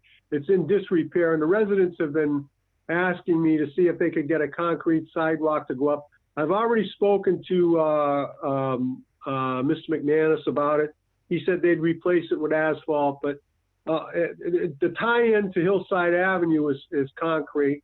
I'd just like to get a safe sidewalk going up that hill. There's not a safe sidewalk going up there now, and concrete up to the top of Woods Avenue. There's no sidewalk on the other side, so it's a multiple problem there. Okay, thank you. Thank you. Councilor McGivern. And I was actually just going to say, I agree with Councilor McGee, but you already did what I was going to suggest. We defer to Councilor Bacon. She's the, right now, she's the only maker of orders that's left with us. We had great attendance tonight, but it was a long meeting. And if Linda's okay with that, you know, I'm fine with it too. And I appreciate the information we got from Mike and Bob, but it does seem there's going to be a lot of questions. Mr. Councilor, I think Crystal wanted to say something about, if that's okay, Councilor Bacon. Oh, sure. Crystal. Sure. So, I mean, I read briefly, I got the email from Linda. I'm reading through it briefly. The problem you're going to run into here is while they're giving you some information about, you know, potential liability for these owners, those owners can't get legal advice from the city attorney. I can't provide liability information and such to them, because then it puts us on the hook that if I tell them something and it turns out they get in trouble.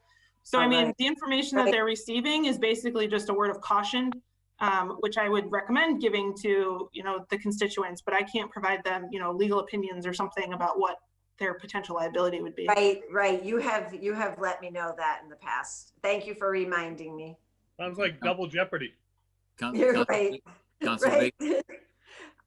So if I could, on item 7, yep, I think that was pretty straightforward, and Mr. McManus gave us the answers. I think it was our engineer, Bob Parent, that went out there. Yep.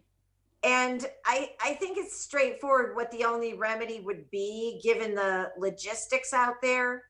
And he put in an estimated cost, which, you know, given the circumstances we're in, and even in the best of circumstances, given the volume of pedestrian traffic there, I think would, you know, be of concern. And so in this case, it was something I put forth in response to a constituent request, and I would think that number 7 is complied with based on his correspondence. Okay, so if we can, if it's okay to entertain a motion to table item 6. So you want 6 table, Councilor Bacon? So motion is to table 6. No. Actually, 6 can be complied with now that Crystal had a chance to look at it also. So 6 and 7 complied with? Second. That's what, my perspective, yes. okay. So motion is that 6 and 7 are complied with. Okay, all in favor? Aye. Okay. Hang on, I'm just looking. Linda, you have item 10 as well, so.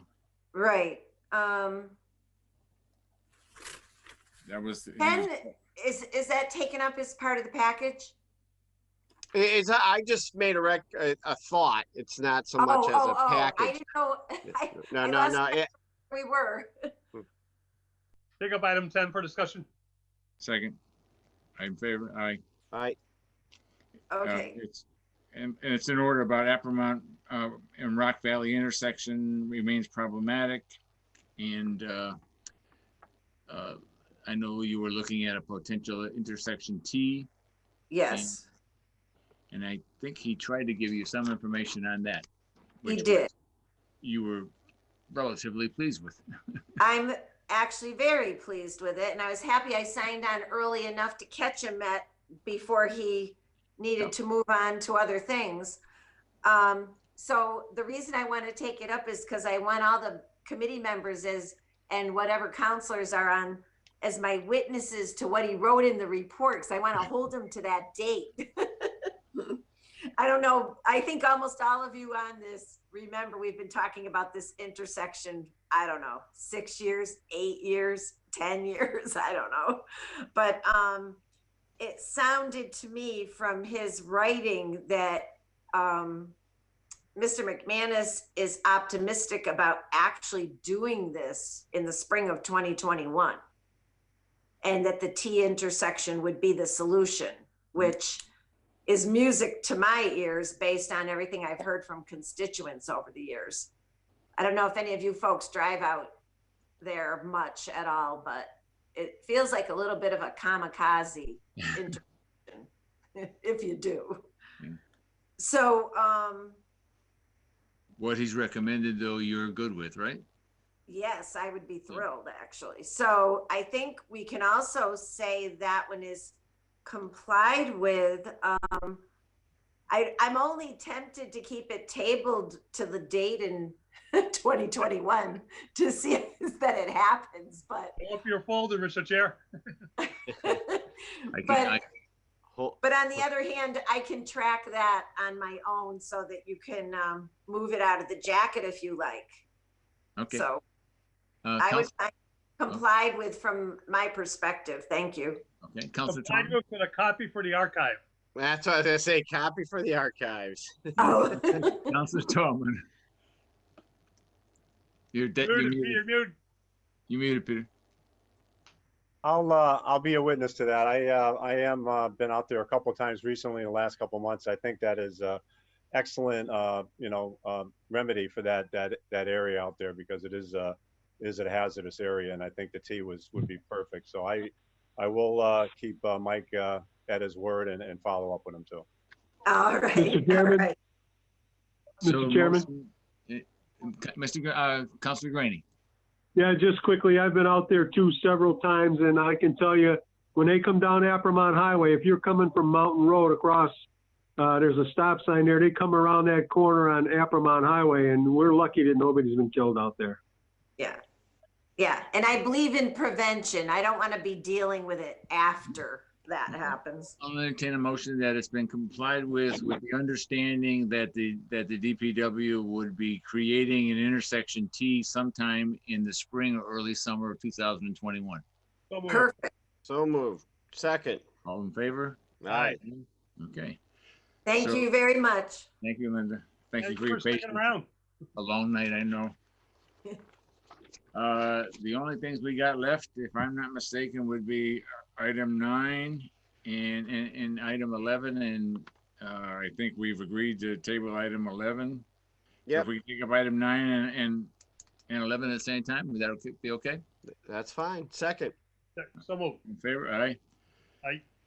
So, again, I can, although for item 9, we can table that, or I can just, if you want to do it and do it as complied with, I can just report out of committee that they're going to do a speed monitoring on it in the next couple of weeks and then report their findings back to us, or I can leave it in committee. But well, why don't we do that and suggest if the residents do want speed humps, they need to get a petition. So the best thing to do is keep it going forward. We'll just say it's complied with, check the study, and then maybe do the petition.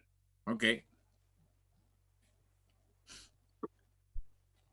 And so seek a report. Speed bump petition, right? Whatever. Yeah, you need a petition, but you need the report for it. Okay. Well, you don't need a report for the petition, but it would be nice to have it. So yep. I think you have to wait for it. Helps. So we'll make a motion that's been complied with those idea that we're going to wait for that report, and then once we get that report, that suggests that the citizens would seek a petition for a speed bump. Second. All in favor? Aye. All right. Linda, is your hand still up for this? Or? Oh, sorry. No, I'm all set. That's okay. All right. So motion has been complied with those terms. All in favor? Aye. Opposed? Okay. Thank you. And then Todd, your order and table with the amendment that Howie's added in terms of Woods Avenue. Yep. You can table it. Make a motion to table. All second it. Second. Aye. All in favor? Aye. All right. Everybody, thank you very much for what was a very long meeting, but I think we got a lot of good discussion going on, especially in terms of some of the things that we got major concerns in this city that have to be addressed. So I appreciate it. I'll entertain a motion to adjourn. Motion to adjourn. Second. Good night, everybody. Good night, everybody. Good night. Thank you, everyone. Thank you all. Take care. Stay safe.